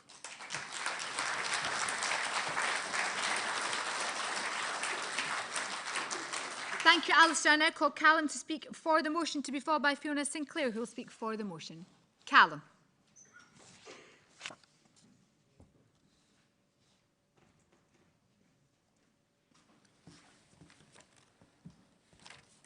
Fesgur mar Harston, agus Alistair taplai ver son de fachglen, va sin leva. Ha mir le tolitje taich go cwr gwn glusit shaw, son Gaeltacht anitje. Good afternoon, friends. And now in English, I'm delighted to second this motion for a recognised Gaeltacht area. However, there's a question I'd like you all to consider today. What is a Gaeltacht? The Gaeltacht is the land of the Gaels, and therefore, by definition, a Gaeltacht, to have a Gaeltacht, you need to have Gaelic speakers. But what is a heartland without houses? What is a heartland without homes? What is a heartland without jobs? And what is a heartland without community? And lastly, what is ALBA without Gaelic? The future of Gaelic and the Gaels is intertwined with social and economic issues. The establishment of a recognised Gaeltacht area will provide a framework. However, these communities are on the verge of extinction, and their need for action is urgent. Akarston, please support this motion. More than thank.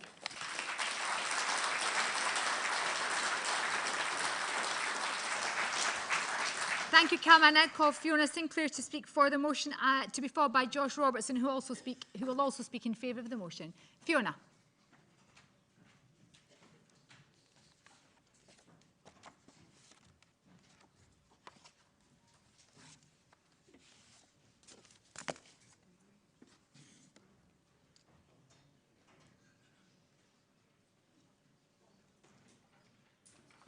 Follow that. Here's just a wee graphic that I got off the internet, which just shows you a bit about the land ownership in Scotland, and that's my view of what's happening here. Sarah Salyers, in her speech to the All Under One Banner rally, was absolutely right to state that no nation in the world has ever achieved liberation without a powerful sense of its own identity. Scotland's sense of identity is tied to its culture, But too often that culture is distorted and misrepresented by outsiders and fellow Scots who are mostly ignorant of our cultural history. That cultural history is rooted in the languages we have used to communicate with each other and the land that we belong to. If we lose our oldest surviving language, we lose our soul. Gaelic is only going to survive, as Professor James Hunter pointed out decades ago, if the economy of the Highlands and Islands enables Gaelic speakers to stay in the Gaeltacht. Going by the statistics supplied by the movers of this resolution, that's not doing too well. As for the land, Scots are largely ignorant of its history and therefore of its potential. They are brainwashed into thinking that the uplands of Scotland is poor land when it is actually degraded. And in the words of a former colleague, it's an ecological slum. But it's a slum that can be renovated because it has great potential as a good northern environment, not as a bog-standard southern one. Land is the basis of any economy, and the concentration of the ownership of that land is a key part of the reason why the uplands of Scotland are so degraded and why the economy is failing to provide for its people. I am pleased that the party will be hosting a National Assembly on land reform and land use with a view to creating a policy working group on this issue. But please believe me when I tell you that we must raise awareness of developments that threaten to cement the concentrated land ownership in Scotland, and especially in the Highlands and Islands. Corporate greenwashing through carbon credits and offsetting with the additional promise of public money is driving up land prices beyond the reach of communities. If we truly want to save Gaelic as a living language, we need to demand that conservation subsidies are not paid to millionaires, never mind billionaires. They are paid from our taxes, after all. We can repopulate the glens and expand the Gaeltacht, but it will take independence to achieve that. A belief in the value of our land can only help in that process. And just to finish, there's the graphic.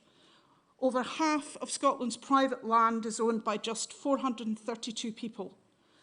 The English are now getting a bit concerned about land reform because only 36,000 people own the equivalent area of England. Think that one through. Thank you.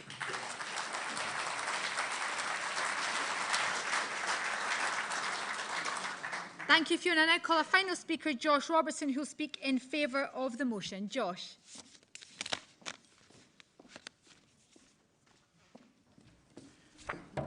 Before I start, I'd also like to thank Piper Mearns, who many probably don't know has been instrumental in making sure that all of our motions have been translated into Gaelic for the past 3 years. So he's done an absolutely fantastic job. So I think we should give him a big round of applause. And now, Alistair, I'm sorry, but I'm going to butcher your beloved language. Fáilte go Gaeltach na ALBA, Tapalet son Eisteo Grishin a Hirimisha Shaw.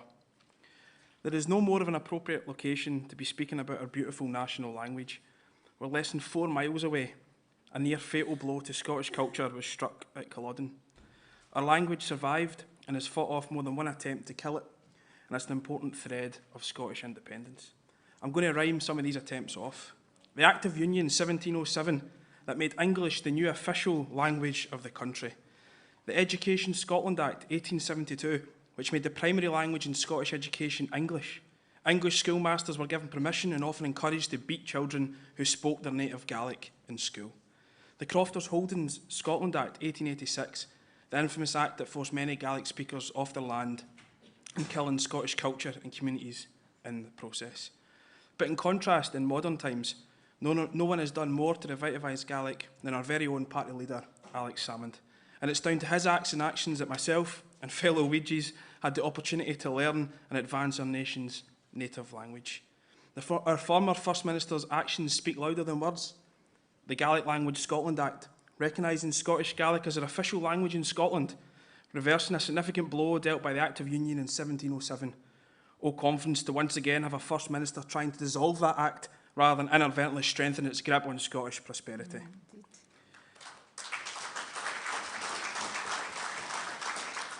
The Act also established the Board na Gaelic, a government body responsible for promoting and supporting Gaelic language and culture.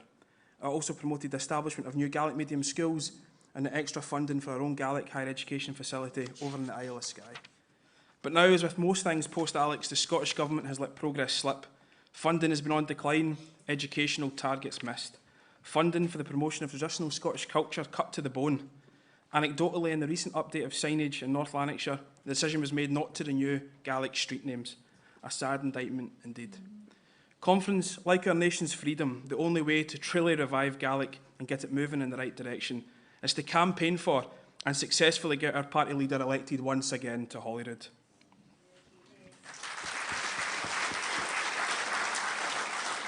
With a group of talented and dedicated MSPs who are industry experts and who know what they're talking about, we can bring forth legislation that will reinvigorate confidence in our government and our nation. But confidence until we reach that goal, and the recent poll numbers suggest that we very much will, we can pressure the Scottish Government to act now. To safeguard our national language, promote traditional Scottish culture. For a man's a man and no a woman for all that.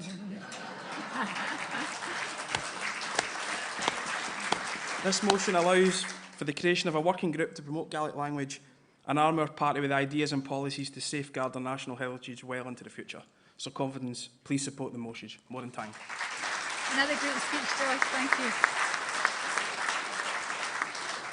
So there are no cards in against. I can ask comments of motion 10, recognising the Gaeltacht regions in Scotland, be passed by acclaim. We now move to motion number 11. Our last motion before we move to topicals, which is cancel culture, a threat to democracy. This is another one that was held over from National Council in the beginning of February. So to propose the motion, I welcome Heather McLean, to be seconded by David Henry. Heather, welcome. Good afternoon, conference. Cancel culture refers to the practice of boycotting or shaming individuals or entities who have expressed opinions or behaviours deemed objectionable or offensive by certain groups of people. While cancel culture may seem like a way to hold people accountable for their actions, it has serious negative consequences that undermine the principles of free speech and open debate. Cancel culture promotes a culture of fear and self-censorship. When people are afraid of being cancelled, they are less likely to express their opinions, even if they are valid and necessary for progress. Cancel culture often involves silencing or censoring individuals whose opinions or actions are deemed by others to be offensive or controversial. This can create a chilling effect on free speech and discourage people from expressing their opinions, even if they are valid and important. Cancel culture often involves publicly condemning or punishing individuals without giving them a fair trial or opportunity to defend themselves. This violates the principle of due process, which is a fundamental aspect of a just society. This phenomenon is often driven by small groups of individuals who believe that their opinions and values are superior to others and can lead to a situation where individuals are ostracised for expressing opinions or behaving in ways that are perfectly acceptable to everyone else. Cancel culture is often based on incomplete or inaccurate information. Social media can spread rumours and misinformation quickly, leading to a rush to judgment and calls for cancellation without proper investigation or consideration of all the facts. This can result in innocent people being unfairly punished and reputations being damaged irreparably. This can happen to anyone, even well-known people such as J.K. Rowling and, as we have read in the news recently, Joanna Cherry. It can be used for malicious purposes as a tool for personal or political gain and weaponised to destroy reputations, careers and even lives without regard for the truth or the consequences to those people or their families. Cancel culture can create an environment where people are afraid to express their opinions or engage in open discussion for fear of being cancelled. Cancel culture is legitimised bullying and a blight on any tolerant democratic society. It is the modern equivalent of the pillory or the ducking stool for women who have dared to speak up for their rights or child safeguarding. While it is important to hold people accountable for their actions, cancel culture is not the way to do it. Instead, We in ALBA should strive for a culture of empathy, forgiveness and open dialogue where all voices are heard and respected. We need to encourage people to listen to each other, defend the right to free speech and expression, and motivate people to think critically, question ideas and beliefs, and analyse different perspectives. This is critical for a healthy, democratic, open and fair society. Please support the motion. Thank you. Thank you very much, Heather. Thank you, Heather. To second the motion, I call David Henry. David.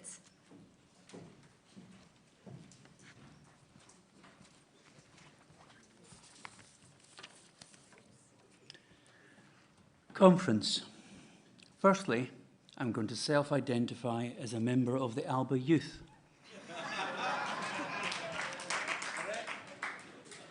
The ALBA Party has passed a number of motions which support equality, equal rights, and in particular women's rights. The recent Gender Recognition Reform Bill has seen a war of words from some of the more extreme activists. Neither side will be able to win over others if they can't engage in a respectful manner or even allowed to speak. Conference, our party must be seen to lead the way. I think in many regards we already are. We must support Scotland taking back its independence. We need to put forward the positive case for Scotland. Freedom of speech comes with responsibilities. It is essential in a democracy that we are able to voice our opinions. There are no excuses for using bad language or lowering ourselves to others' levels. It also doesn't help to win people over. I find it ironic that a minority group like the Aberdeen Independence Movement published a Yes Code of Conduct, yet it's their members that are online engaged in online bullying. Moreover, protest groups that object to women's sex-based rights have started to publicly burn books. There's a few lessons in history about people that burn books. Conference, we don't need to tell others how to behave. Let's agree that our party members all offer a positive message. Whenever we are talking to voters, or especially when we are talking to about Scotland's independence future, let's lead by example. Some highbrow publications, like the Daily Star, yes, I know it's not everyone's cup of tea, but they had a front page about comedians facing the cancel culture. Now, what if we cancelled the Daily Star? Well, just think of the cat owners. What would they line their cat tray with? But Jerry Shadowich had his show cancelled last year at the Edinburgh Festival. And it was claimed by the organisers, it was cancelled because, and I quote, his extreme in racists, sexism, homophobia, and misogyny, protesters said. Perhaps his show is offensive, but that is the price of having freedom of speech. Conference, one person's offence is another person's humour. Conference, Scotland is slipping into a dangerous pattern. Just this week, as already mentioned, the SNP's MP, Joanna Cherry, had her Edinburgh Fringe event cancelled. According to the Times, and I quote, the staff members' concerns over Cherry's gender-critical views could not be alleviated. Funny enough, after a lawyer's letter, the venue has done a U-turn. Conference, imagine a world where anything that somebody found offensive or concerned was cancelled. So here's a couple of examples. Imagine a world where Fawlty Towers was deemed offensive to Germans over the Basel 40 German sketch, or candle makers took offence at the Two Ronnies 4 Candles sketch. Conference, I want to go back to 1964. You can tell I'm not in the youth wing. In the days of black and white TV, that's for our youth members, television used to be in black and white. A sketch by Dudley Moore and Peter Cook performed a sketch titled, and I quote, "One Leg Too Few." It's about a one-legged man that auditions for the part of Tarzan. The producer of Tarzan was interviewing actors for the main role. Is it offensive to amputees? Should it be banned? Should we rewrite history? In comes Dudley Moore, a one-legged man. He hops into the room, and there's this famous line. "You are here to audition for the role of Tarzan, normally a part for an ambidextrous actor. I have nothing against your right leg. Your right leg is wonderful for the part. The problem is, neither do you." So should we ban it? Because somebody might be offended? Conference, comedy is meant to push the boundaries. We would be much poorer if we banned Fawlty Towers, the two Ronnies, and a whole load of other comedians. If we lose freedom of speech, how do we speak truth to power? How do we have a full and frank and respectful discussion when developing public policy if we can't talk about the facts because somebody might be offended? Conference, the attack on freedom of speech is not just about comedy, which might be funny, might not. It's about cancelling women from speaking. It's about cancelling you and I from speaking because somebody might be offended. Holding truth to power is essential in a democracy. And if we want to be an independent country, we certainly don't want to ban free speech. Please support the motion.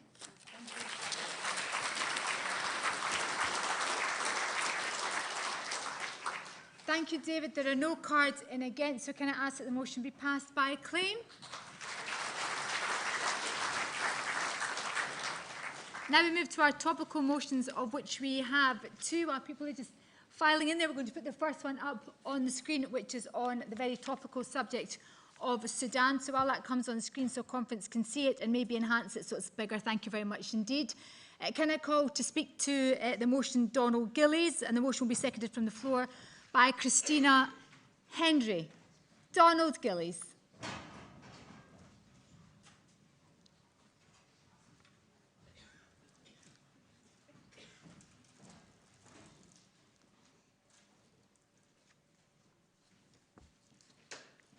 ALBA, Chair. Welcome. Thank you. As you can see from behind us on the screen, this is a very important motion. The world is a scary place at the moment, and unfortunately, my niece was one of the young families caught up in the Sudan conflict. So I'm hoping conference will pass this motion as over the next couple of minutes I'll tell you some of the story, what's going on in Sudan and what I'm hoping as a party in a conference we can achieve. Jennifer's story was pretty tragic, but lucky and great as well, because she's home in Isla with the 4 children. However, her husband, Mo, who's been married and living in Sudan with for 15 years, is stuck there. Only last night, the British government gave the family notification that he'll have to go through the normal visa process, maybe 24 weeks if he's lucky. Goodness. Last night at 11 o'clock, I also got a message from Mo in Sudan. He is struggling to get food. He is struggling to get water. His business has been ransacked, looted and shot at. They are struggling to get out. So we need this resolution to put pressure onto the UK government that Sudanese people get visas for sanctuary to the UK. There is still 1,000 UK nationals in Sudan. And again, their dependents can't get safe passage. We are trying to get them to Port Sudan to get help in that conference. It's really tragic. To give you an example of what's gone on in Sudan overnight with the 2 generals on the 2 opposing forces fighting. Jennifer's initial contact with the Home Office was pretty poor. They then phoned her and says, make your way to the airport. Great, brilliant. British forces in, and they'll get sanctuary once they get to the airbase. They had to get to the airbase. So during that journey to the airbase, Jennifer endured, with the 4 children, a vehicle blowout, gunfire, extortion, and had to find the final part of the journey was in a bus. Once she was on the airbase, the British military personnel were absolutely brilliant. They looked after her, something amazing. And just as a close, I'll explain that. So it's a pretty grim situation. And this motion that we're trying to raise as a party to go forward, to put as much pressure as we can as a body, is to try and get a wee bit of humanity back into the world, is to put pressure on the UK government, because these people are suffering. And the South Sudanese people are going to suffer more than Sudan itself, because all the aid into South Sudan comes in through North Sudan. And there's no aid getting through at the moment because there's looting. There's no United Nations on the ground. So we need United Nations support. We need the support of the whole world, because this crisis could be global. There's 60 million people starving with no water. We need to do more as people to help them. So on behalf of Jennifer, she has asked that I pass on the family's thanks to all that supported, highlighted, and are helping this terrible Sudanese plight, including Alec, who personally phoned, and to keep political pressure on for a peaceful solution. Plus, a massive thanks to Brendan O'Hara MP and Gary Robertson, BBC, Good Morning Scotland. He led London on this. Gary Robertson raised this profile, and he made this an international scene. We wouldn't have known about Sudan if it wasn't for him. So once you get into the airbase, she was thanked. And I now thank you for letting me raise the Sudanese plight, and I ask conference to pass this motion so that we as a party can do all we can to put pressure onto the UK government, the international aid agencies, and the United Nations to protect people from illegal war and famine. Slanjavar, Sudan Nagasala Kubra.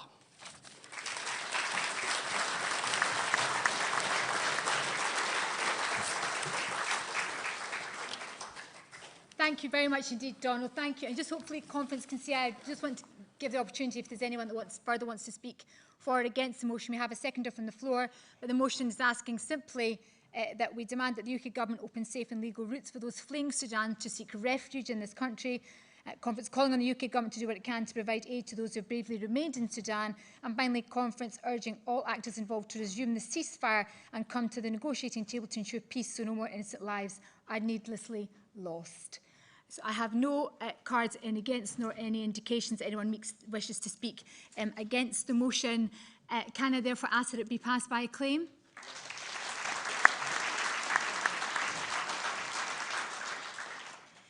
And our second and final topical motion is entitled The Immediate Return of the Stone of Destiny to Scotland. Because we don't know where it is. And to propose the motion, and perhaps with intelligence as to its whereabouts, please welcome Denise Finlay, and to be seconded by Hector MacLeod.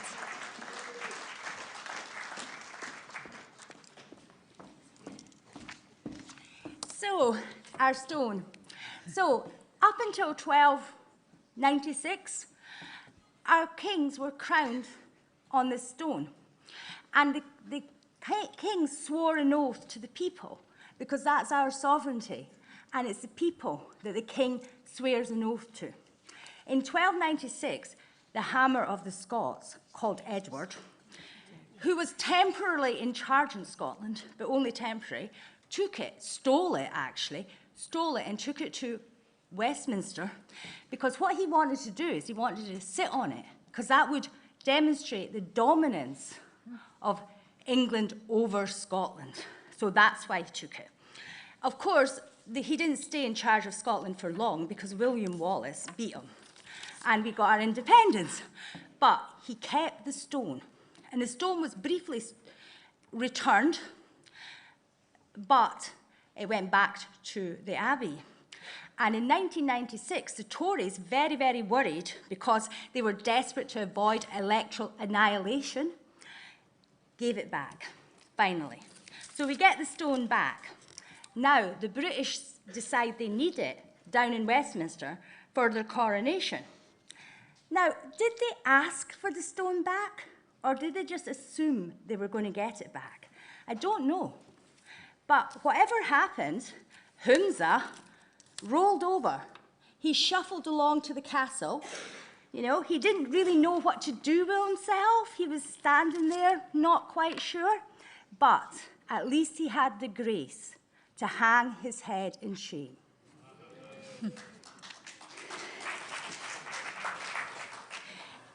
As they took the symbol of our sovereignty away to so their king could sit on it.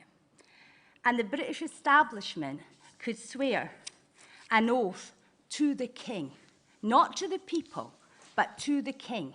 And that British establishment included our First Minister, Humza Yousaf. So, what could he have done? He could have refused. What would they have done if he had refused? And then that would have elevated our nation's case in the international community at a time where the United Kingdom Supreme Court is even denying our right of self-determination, and we give them our stone. I mean, it's just a stone, but it's our stone, and they wanted it. They wanted it and they needed it, and we should have made more of that.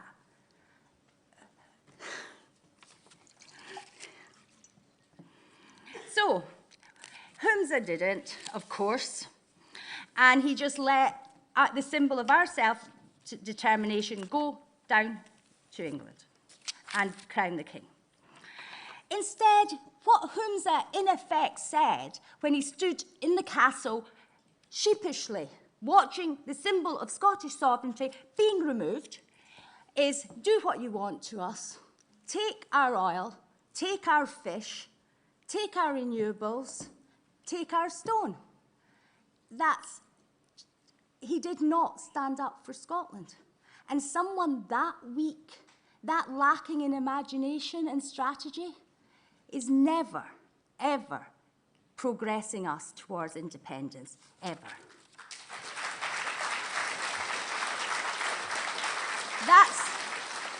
That's not stronger for Scotland. It's weak and cowardly. Let's ask the SNP when the stone is being returned. Do they actually know when it's being returned? Do they care when it's been returned? Let's ask them, when is it being returned? The stone, it should be returned immediately. It should never have gone.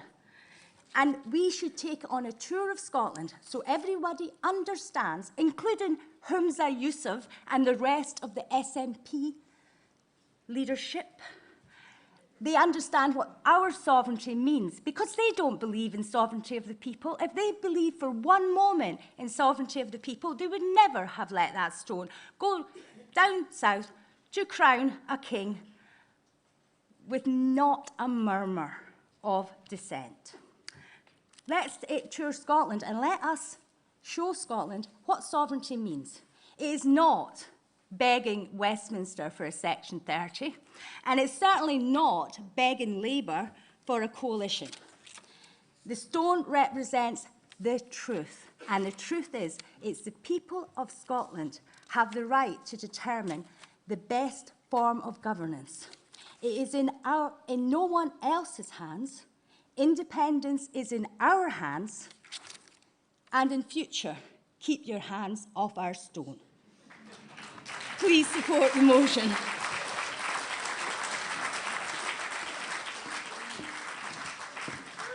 And to second the motion, I call Hector MacLeod. Are you here, Hector? There you are. Welcome, Hector. Sorry, Conference, I promise this is the last time I'll be up here. I didn't actually know I was speaking on this, so if the following wavers a bit, I do apologise. Conference, when our party leader suggested before the coronation that the First Minister should stop this stone of Scone going south, some people said it was silly symbolic politics.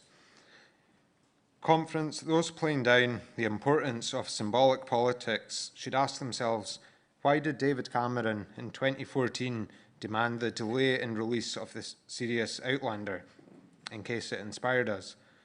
Conference, symbolic politics is important. But conference, let's talk the Stone of Scone. And just to be clear, if there's any police officers or Daily Mail journalists listening, I am about to use an analogy. I have no intention to commit any crimes. So conference, next weekend I'm going to go to Argos, other shops are available, and steal a 60-inch plasma television. I'll give it back in a couple of weeks, but on the 3rd of June, the Scottish Cup final is on. So I'm going to need to borrow that TV again to watch the game. And I'll give it back at some point. Conference, the scenario I have just mentioned would never be accepted, and that 60-inch plasma TV would be taken off me and back in Argos sooner than I could subscribe to whatever pay-per-view channel the fans had been sold out to. Conference, this would be the right way to deal with any stolen goods, and it should be the right way to deal with Scotland's stolen stone of destiny. So conference, support the motion and demand our stolen goods are returned ASAP. Thank you.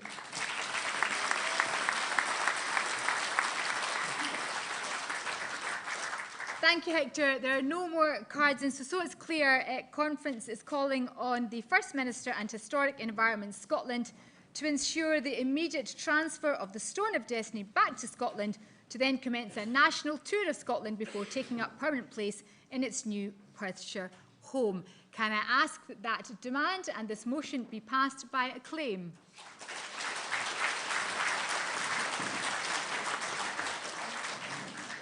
And now, of course, we come to the highlight of conference, which is the results of the ALBA youth competition.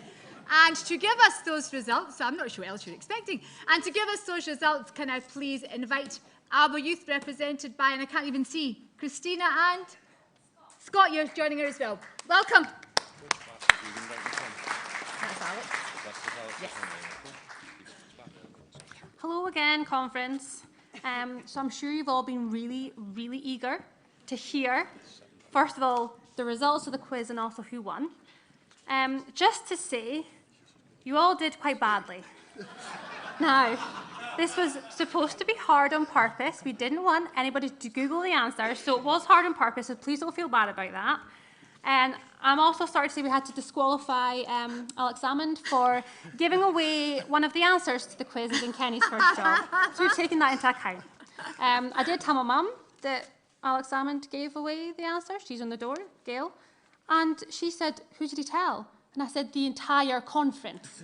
So we'll just overlook that fact.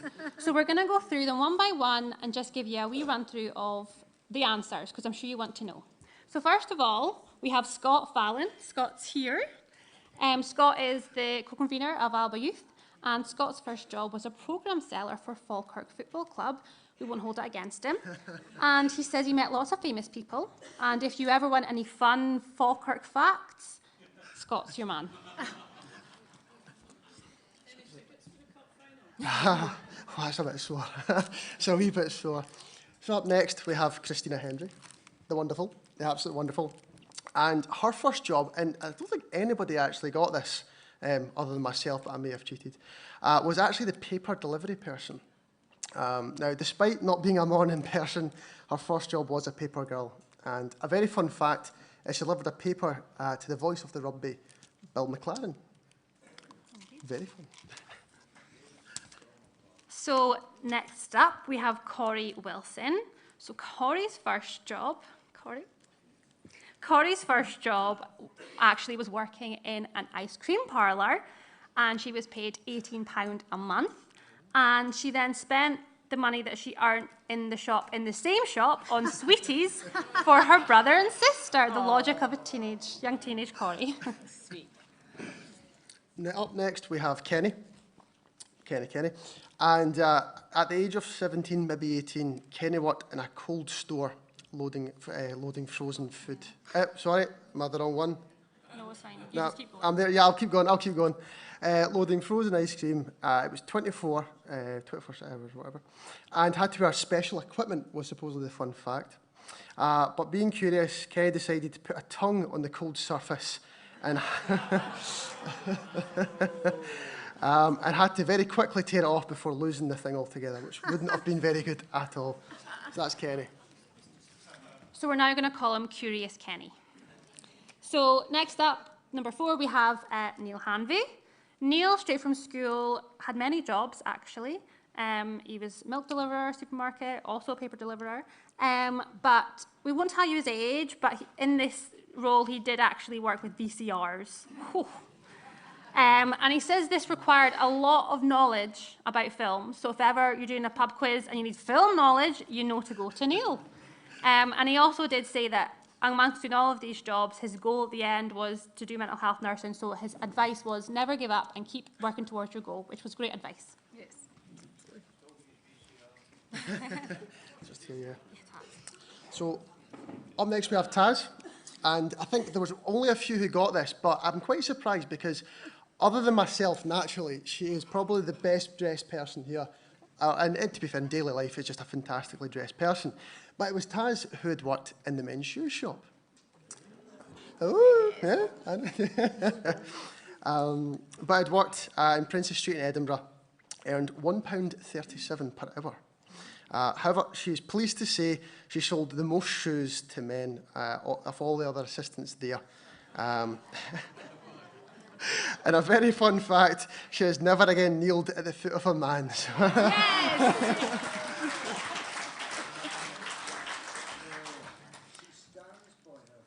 So last but not least, we have Alex Salmond.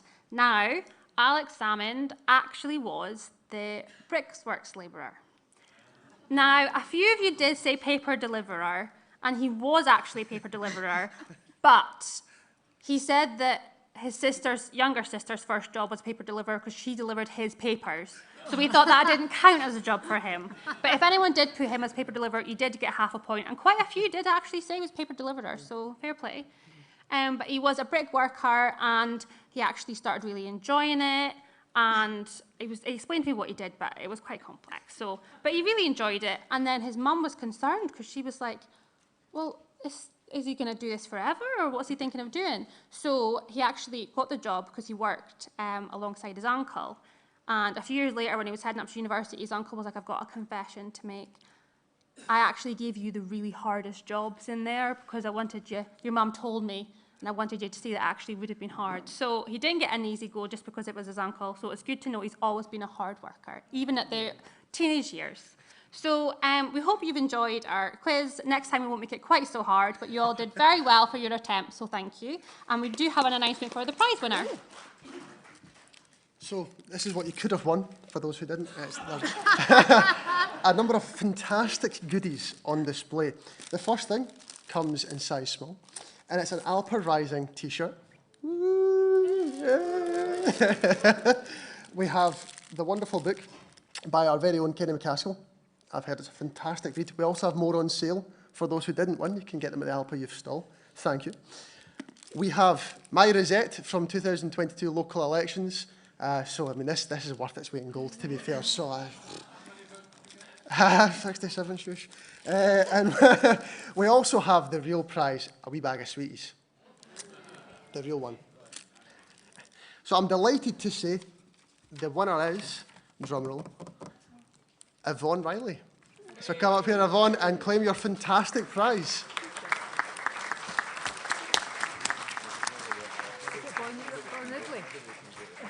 Yeah, Yvonne Ridley. So, we've found Yvonne. We're going to present the prize. And thank you again for everybody who took part because it was enjoyable and some of the answers were excellent. So thank you.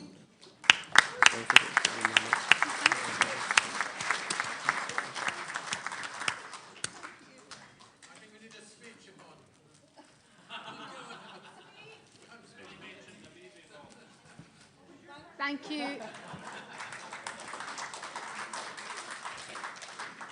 Thank you very much to Christina and Scott and to all of your participation in that. It was a lot of fun to listen to. Now I'm going to ask if the lights can be dimmed as we play out a video. Thank you. I'd like to see the SNP solve its problems, but I'm more concerned, as indeed Alec Neil said in your piece there, with what happens to the independence movement. That's the most important thing. I mean, that's meant to be the prime objective of the SNP. It's certainly my prime objective. So whatever happens, we've got to make sure the independence movement moves forward, whatever happens to the political party.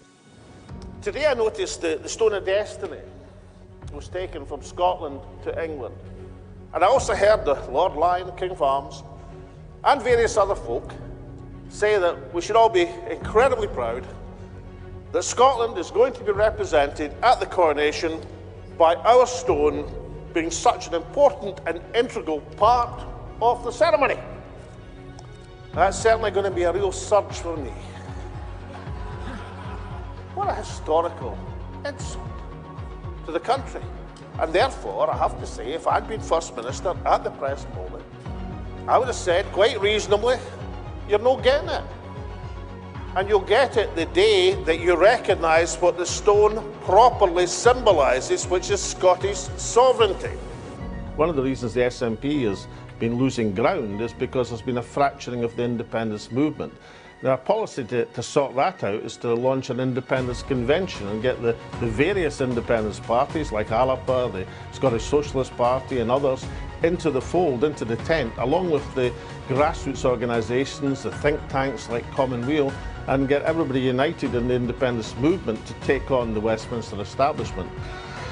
And that national movement has to require something of political parties. Next year at the general election, the political parties who believe in independence should stand all under one banner. With a single first paragraph in every manifesto, which says we are seeking a mandate to negotiate independence for Scotland.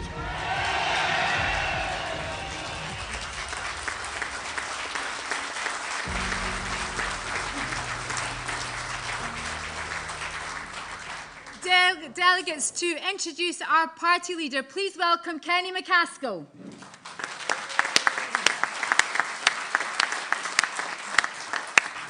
Thank you, delegates. This is the highlight of conference, and it gives me great pleasure. Alec was pointing out that his first job was at Steens. I had to explain the only reason I went to Findus Lyons Maid was there was no vacancies then at Steens. She had obviously got in first, so I had to go elsewhere.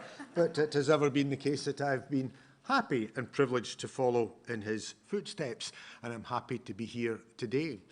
I was recently at a church meeting in Dunbar, and they were giving me a bit of a hard time about how, as a member of just a party of 2 MPs, how could I operate and do anything in Parliament? Well, I have to say, I think Neil and I have punched well above our weight, as the ALBA party has across Scotland. So what I had to point out to them was, well, we work across with other parties. We vote with the SNP, we vote with Labour, we vote with Caroline Lucas and the Greens. We're happy to do all that. But it's almost an elected dictatorship. If the Tories want something through, they will deliver it. There's not one vote that has been lost. There's not one vote that's even come close to being lost. The opposition isn't in Parliament because there's a supine acceptance by Labour and the SNP have reduced to sound bites. The opposition in England is Mick Lynch. It's the Archbishop of Canterbury. It's pressure groups and NGOs that I'm more than happy and delighted to work with and to support. But tragically, it's the same in Scotland. Where is the opposition? It's not in Holyrood that has been supine. It's not in the Scottish Government that has been subservient. It's not in a First Minister who has neither vision nor indeed courage to stand up and take decisions in defence of Scotland. It's out with Holyrood, and it's out with the major parties that are currently claiming to represent Scotland. I was in this very venue many years ago when the SNP was a small and marginal force, when it was derided and people said it would never get anywhere. But there was one man that had a glint in his eye, that had a vision and a dream that he said would never be allowed to die. He built that party up, and believe me, it was he that built that party up. I was happy to assist along with others. He was the man that got us to a referendum in 2014. A referendum, remember, that we came so close to winning, despite the mass ranks of big business, the United States President and everybody else that was against us. We should have, as Alec himself, I think, has said, it was other MPs in other countries that said we had lost, but we had released and loosened the cap on the bottle. The tragedy is those charged with being his successors have failed to loosen that cap. Indeed, they seem to have tightened it. But he has not allowed the dream to die, which is why we're here today. He has got the vision as he had before. He has got the integrity and the intelligence to deliver it. And that is why, as we have different leadership south of the border, it's not in Westminster, in Scotland, I give you the leader of the opposition, the leader of the independence movement, not just the leader of the ALBA party, Alex Salmond.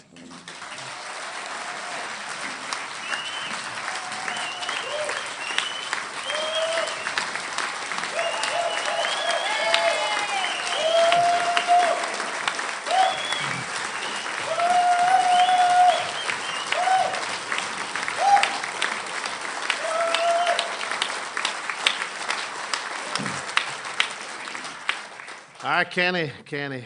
Couldn't even get a job in Steen's Bricklers. And as for that story about the tip of your tongue getting frozen off, I mean, you know what's going to happen now, Kenny? As you proceed in your many activities, campaigning activities, people will say, oh, it's on the tip of my tongue, Kenny. Now, so thank you for that great introduction, Kenny. You rightly say you'd get your own back and you're undoubtedly dead. But like many folk here, many people watching, I attended the mass rally in Glasgow Green last week.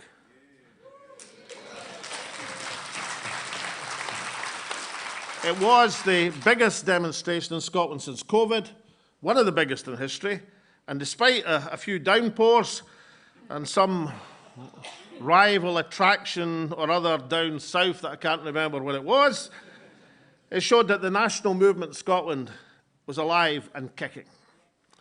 And that was important because for the first time in a quarter of a century, the network media, the Westminster establishment, had started to laugh at Scotland. They saw the trials and tribulations of the SNP as an indication that they could relax and forget about these turbulent Scots, except, of course, for the odd snigger. The rally of the 20,000 Spartans on Glasgow Green helped disabuse them of that notion. Now, today, I want to speak about the future of Scotland, the urgency in taking our country forward towards independence, and the contribution that ALBA can make to getting us there. To shape the future, we've got to understand our history and face up to our present. For 20 years following the general election of 1997, Scotland as a country was moving forward. Our economy was outperforming the UK in good times and in bad. Our social policy and social cohesion was more progressive, and the country was on the road to regaining national independence. Certainly, there was a debate how far and how fast that would go, but the end destination of an independent country in Europe was hardly in serious question. And for most Scots were comfortable with that, at least as the medium-term destination for Scotland. In the last 5 years, that progress has come to a shuddering halt. And increasingly, it's not just the future, but the present, which is uncertain. Now Scotland's economy lags behind the UK, and which in turn lags behind the rest of the world. We suffer the same Brexit tax as the rest of the United Kingdom. The debate is no longer how we can march forward with enhanced social provision, but whether school meals should be means tested, whether free education can be sustained. Now let's take a look closely at these two issues for a moment or two. School meals and free education. I don't believe for a second that Hamza Yusuf really wants to means test school meals. I've known Hamza for a long time. You know, if the First Minister had been in today's young ALBA competition, it would not have been too difficult for me to guess his first job. It was working for me. So I don't really believe that Hamza wants to mean test school meals. But then why did he casually drop it in an interview with a unionist tabloid newspaper? Well, it might be a sign of the financial pressure on the devolved administration, but it's more than that. What it betrays that the new First Minister does not understand the concept of universality. It's a concept which is designed to promote social solidarity. As First Minister, I introduced something called the social wage. It was the idea that, yes, those who could afford it should bear the heaviest burdens in terms of taxation, but in turn, key social benefits would be universal, available to all. It was designed to turn a something-for-nothing economy into a something-for-something society. Thus, all Scots were entitled to free education, all pensioners to bus passes, and all sick people to free prescriptions, and many other collective benefits of things that we believe, as Scots, in our view of society, to be too important to leave to the vagaries of a market system. Now, this is exactly the concept which in present-day Scotland is now under challenge. This week, the principal of Edinburgh University, Sir Peter Matheson, said he wanted a mature debate on reintroducing tuition fees. Now, I'll leave to one side the irony of Sir Peter calling for a mature debate in a university which actually requires to have an organisation called Edinburgh Academics for Academic Freedom because of his failure to protect mature debate in his own university.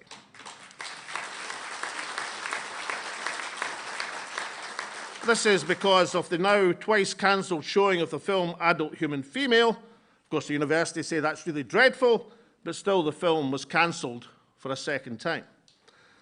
Let's perhaps just say that Sir Peter should concentrate on guaranteeing free speech in Edinburgh University before he questions free education in Scottish society. Because what's the reality of the abolition of charges for education? It's meant a record 183,000 Scottish domicile students were studying at Scottish universities last year. Not enough at Edinburgh University, perhaps, but that's to do with university greed, not policy failure. The policy is an outstanding success, and to make it a further success, we need the Scottish Government to lift the supported numbers cap in key subjects to enable every single qualified youngster to gain a place in one of our outstanding universities. The political backing, which is now emerging, of forcing students to pay for their tuition has been embraced, of course, this week by Sir Keir Starmer, junking every single radical policy he inherited, and Sir Keir is now echoed in The Scotsman by Brian Wilson. ALBA have to attack and tackle this attack on universality head on. So after mature debate, let us be clear on both of these issues. ALBA believe that school meals should be provided for all. We believe it's an investment in the future of our country and a bulwark against family and food poverty.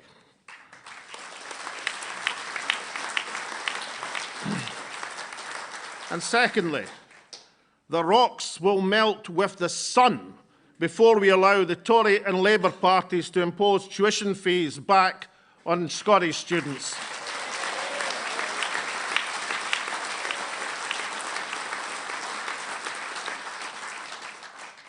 What we have to understand is that these threats to established social provision are Scotland's present reality.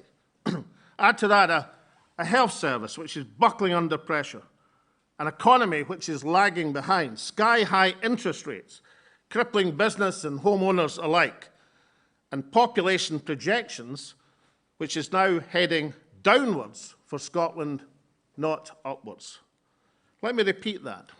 The population projections for Scotland from the Registrar General's office are once again heading downwards. And yet the Tory party are so out of touch with Scotland that with the economy and society going down the tubes, Rishi Sunak actually believes that the number one problem facing the country is economic migration. The Tory party have junked every commitment they made in the 2014 referendum. They have destroyed their own case for the Union. Let's remember just a few of the highlights. In 2014, they told us we would be safe in the European Union if we voted no. Now we are out the single market, and every household in Scotland is paying the price, the Danegeld of Brexit. In 2014, they told us we would be safe in sterling if we voted no. Now sterling is kept afloat by sky-high interest rates, and every household in Scotland is paying the price, the Danegeld of sterling. In 2014, they actually told us if we voted no, it would mean lower energy bills, falling, they said, by £50 a household. Now every home in Scotland is paying thousands extra, the Danegeld of higher heating bills. The Tories have not just wrecked the economy, they have wrecked a case that they argued for the Union with it.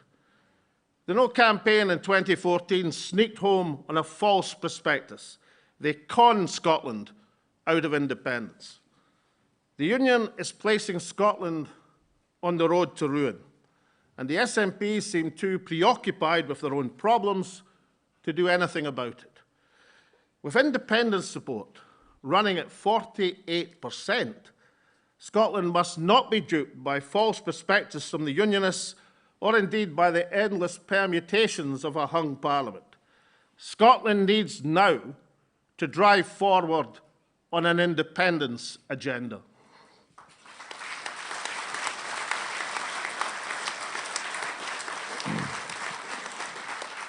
My conference, I actually can't think of anything dafter than placing your political eggs in a hung parliament basket. And the ever-moving red lines that we have heard about over the last week, we've been told that the objective in such a situation would be to variously move Labour to the left, to undo Brexit, or indeed to secure an independence referendum. You see, the danger of talking up the importance of replacing the blue Tories with the red Tories is that people might well decide if the key objective is just to replace the Tories, they might as well vote Labour. Do the SNP seriously think that Sir Keir Starmer has just been waiting for the SNP to persuade him to be more socialist, to concede an independence referendum, or to reverse his entire European policy? Delegates, friends, instead of undoing Brexit, we should be undoing the Union.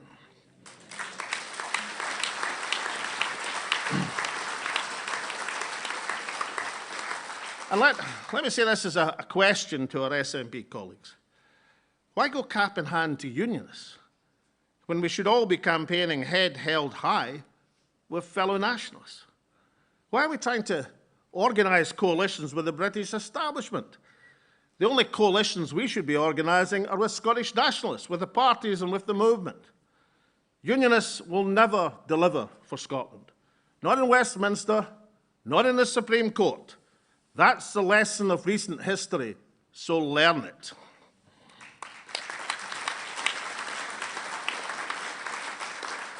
Now, 10 years ago, support for the Scottish National Party was at 45%, and support for Scottish independence was below 30%.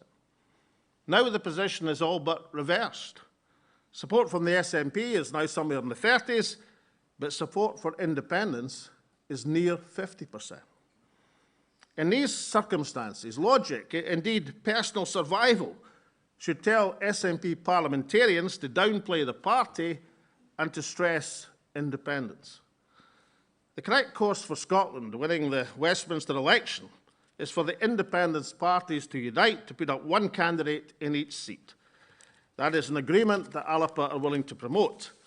And today I have thus written to the leaders of the independence sporting parliamentary parties suggesting such an arrangement by which each constituency has one independence candidate standing all under one banner. Now, a novel touch, to get them to read the letter, I've sent it by post. That was quite deliberate. I don't want a flip online response from a spin doctor. I really do want them to think about it and about what is best for Scotland. Can I say, as ALBA, we have only really one requirement for such an agreement.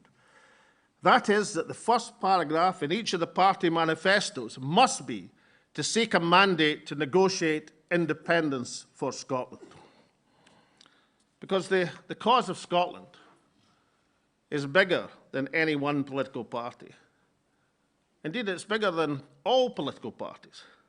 And it's time for the independence movement to unite to declare its own independence from any political party. Last Saturday, at Glasgow Green, the national movement demonstrated that it's the most powerful force in Scottish politics. Within that movement, there are organisations who promote the rallies, the think tanks which develop policy ideas, groups which emphasise sovereignty or promote the detail of an independent currency, people who believe in taking Scotland's case to the international courts. And there is the wider Yes movement of ordinary folk across our land ready and willing to mobilise and to campaign. All of these flowers should be encouraged to bloom. But to be most effective, this effort has to be coordinated. Right now, there are moves underway to bring the national movement together. ALBA will support, or indeed, if necessary, initiate these efforts. There's much work to be done to bring together the independence convention required to take the nation forward. A nation, remember, where half of our population already supports independence, and it has to be ready to seize political opportunity. We've moved into a position where the people are ahead of the politicians, and therefore the people have to take the lead. There has to be an agreed position on how we pursue the political mandate for independence, on how to democratically force Westminster's hand to negotiate, on the Scottish platform during the negotiations, on the constitutional framework to establish the new state. These are the essential building blocks of a new Scotland, and they require to be brought into place. So my pledge today is that ALBA as a party will be a part of that initiative which brings such an independence convention into life.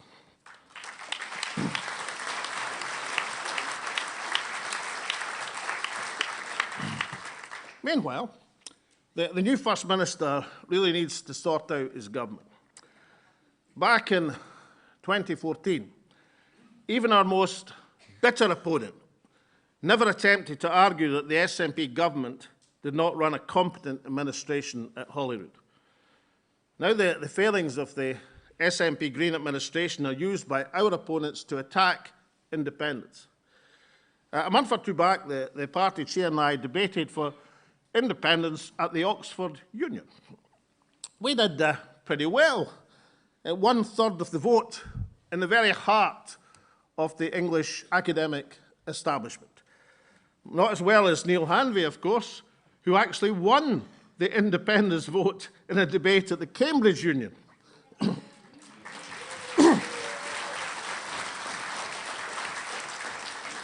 At any rate, when we were debating at Oxford, I was struck by the number of talented young Scots, many of them bedecked in the Black Watch tartan, who were arguing against the motion on independence. Except they weren't really arguing against independence at all. They were attacking the failures, real and imagined, of the SNP Green administration. This must change, and the new First Minister needs to get a grip.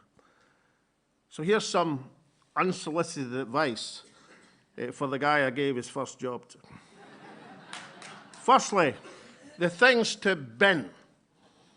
1. Bin the highly protected marine area proposals.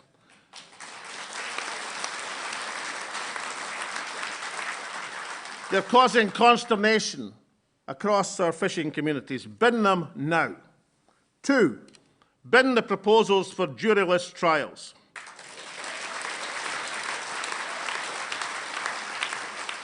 They are causing consternation among every decent lawyer in Scotland. Bin them now. 3. Bin the proposals, the pursuit of self-identification.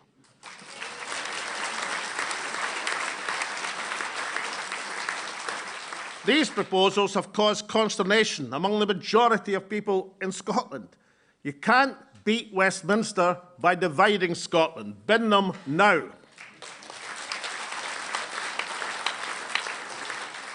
And then there are the things to concentrate on. Health, education, housing, the cost of living.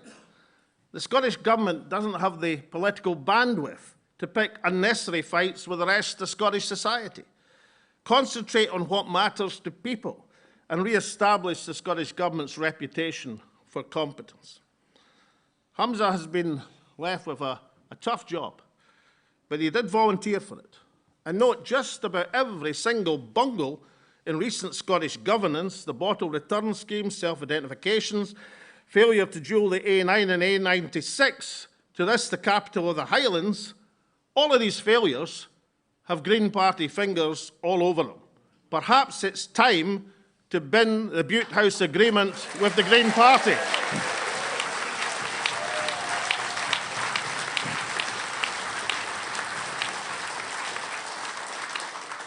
And then, of course, there's the areas in which, of policy in which the independence argument will be won. Now, ALBA is a political party about 2 years old. But each of our conference, we are focused on the potential of Scotland's reservoir of clean, green, affordable energy. We heard a great deal about that in the debates this morning. The seas around Scotland will easily yield 5 times our own electricity consumption. However, last year's ScotWind auction was a national disgrace, selling off vast areas of Scotland's resources for a fraction of what they're worth. A 700 million once-and-for-all payment for an asset that will soon be worth 11 billion every year. The model we should follow in handling Scotland's energy wealth is that of Norway. There needs to be a public stake as of right in every offshore wind development.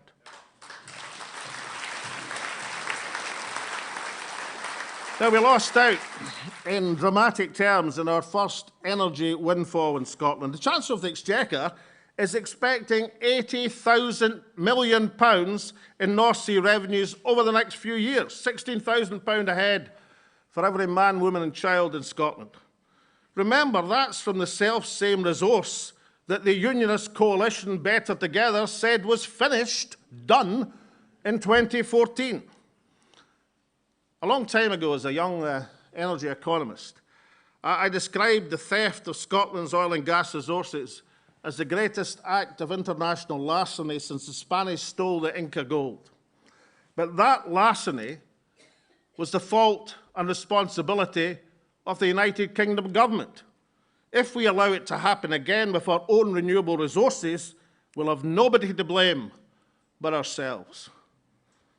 Friends, ALBA is a young party. We are but 2 years old and have but 2 members of Parliament. But what members they are. Neil Hanvey brought to the Westminster Parliament a bill promoting Scottish sovereignty, and in doing so made one of the finest speeches on Scottish independence that I've ever heard in that place. Kenny McCaskill has been relentless in explaining the true extent of Scotland's energy resources and defending ordinary Scots against extortion of greedy power and energy companies.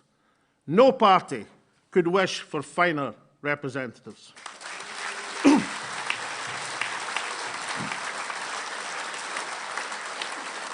And with Kenny and Neil in the vanguard, the ALBA machine has started up and the engine is now moving us forward.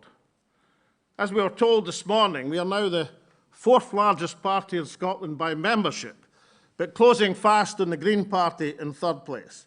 Our chair has set us a task, and given our chair has set us one, we better do it. By our annual conference, Dasmina says she intends us to be the 3rd biggest party in Scotland and thus the 2nd biggest independence party. I love the ambition, but it doesn't stop there. In early 1960s America, Avis Rent-A-Car was the 2nd biggest car rental company in the United States. Then they hit on an advertising campaign, which was to transform their prospects from being a minor player to being a major one. They proclaimed to Americans that they were the 2nd biggest car hire company in the United States and mobilized the power of the underdog. They said, we are 2nd, so we try harder. ALBA are about to become Scotland's 2nd biggest independence party, so therefore we will try harder to become the 1st.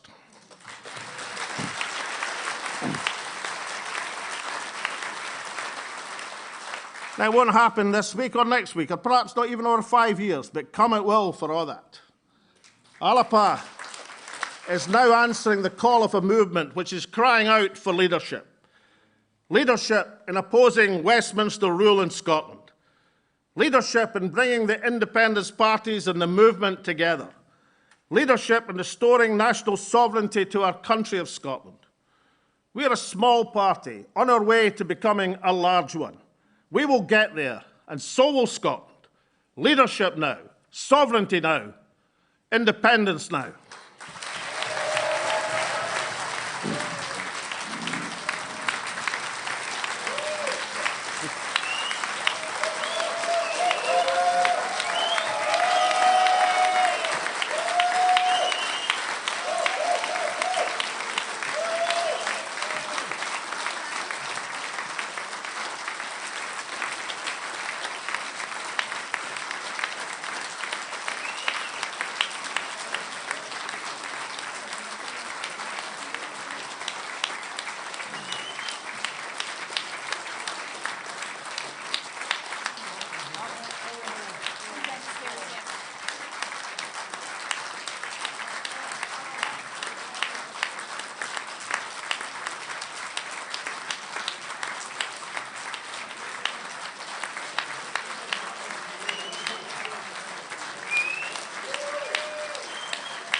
I'm just going to give Alex the time to get back on the stage. We're not finished yet. Please take a seat. I mentioned earlier that we were very lucky to have a very special message from Skipponish. I'm just checking what Alex is doing in case I'm speaking over him. I'm not. We've got a very special message from a very special band, completely apt given the HPMA motion we heard today. So let's hear that message from Angus MacPhail and watch the video before I give thanks and we play out to Scots Way.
So, delegates, we're almost at the end of conference, so it's a time for some well-deserved thanks. And also a date for your diaries.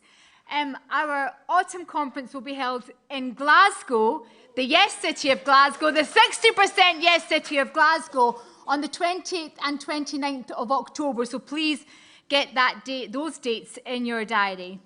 I'd like to thank a number of people. First of all, can I thank all of you for joining us here today.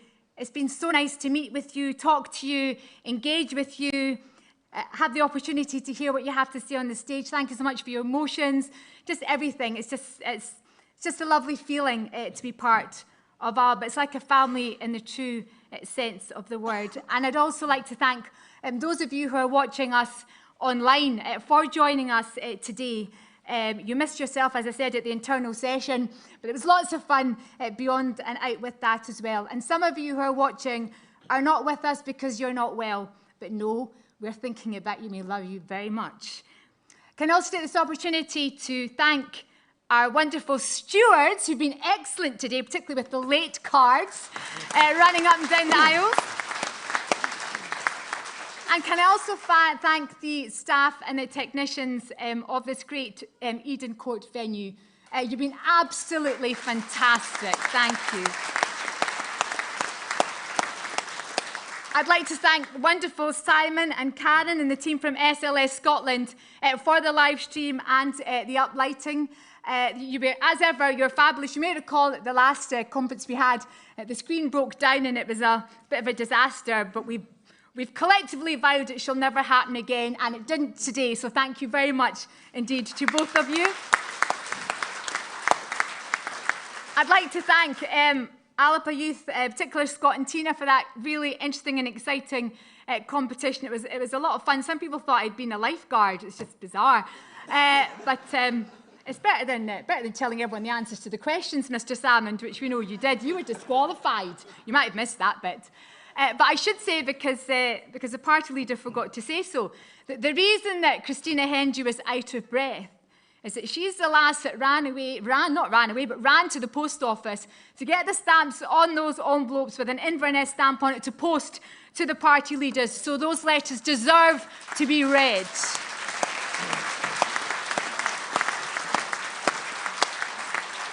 I'd like to thank the wonderful women who run the ALBA reception desk. You didn't get past them unless you're a member, so huge thanks to Gail, Audrey, Karen, and again, Christina, for your brilliant, brilliant work.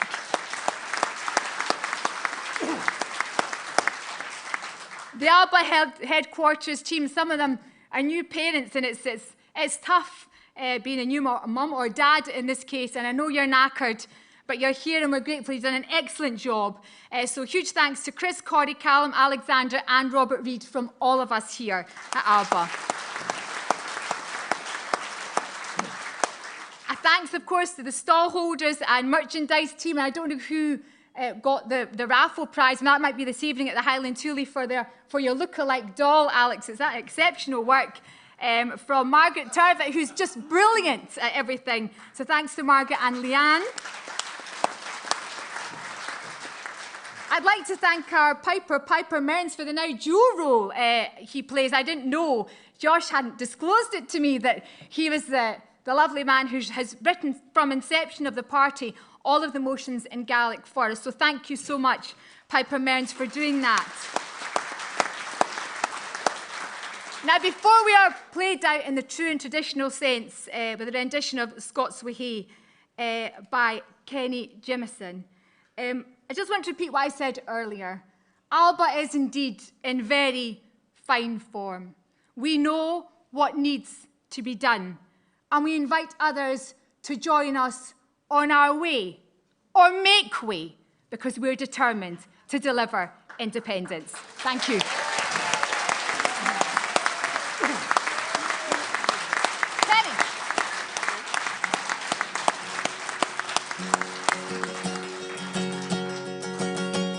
Scots Wi Hae wi Wallace fled, Scots Ambrose as a uptown led.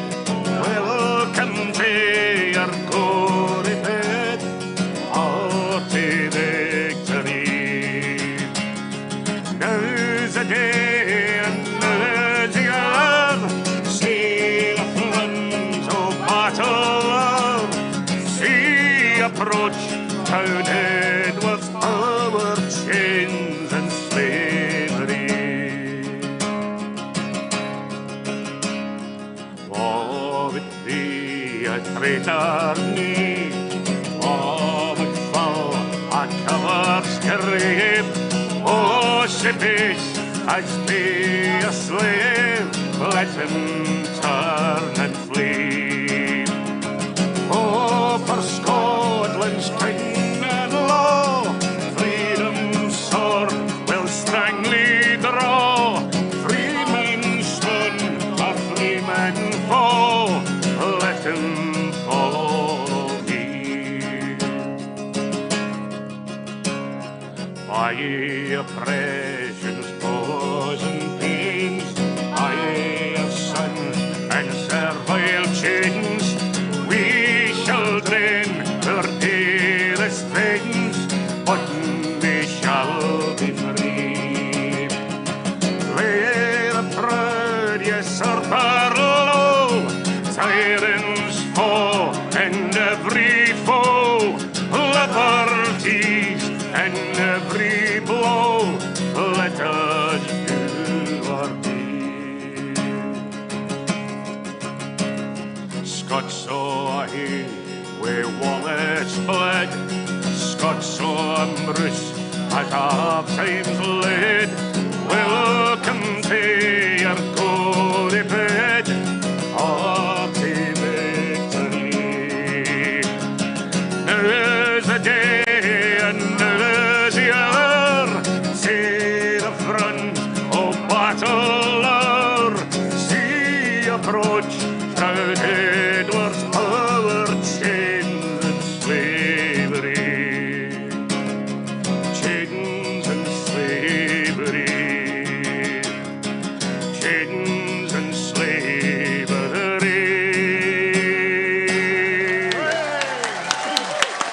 Thank you.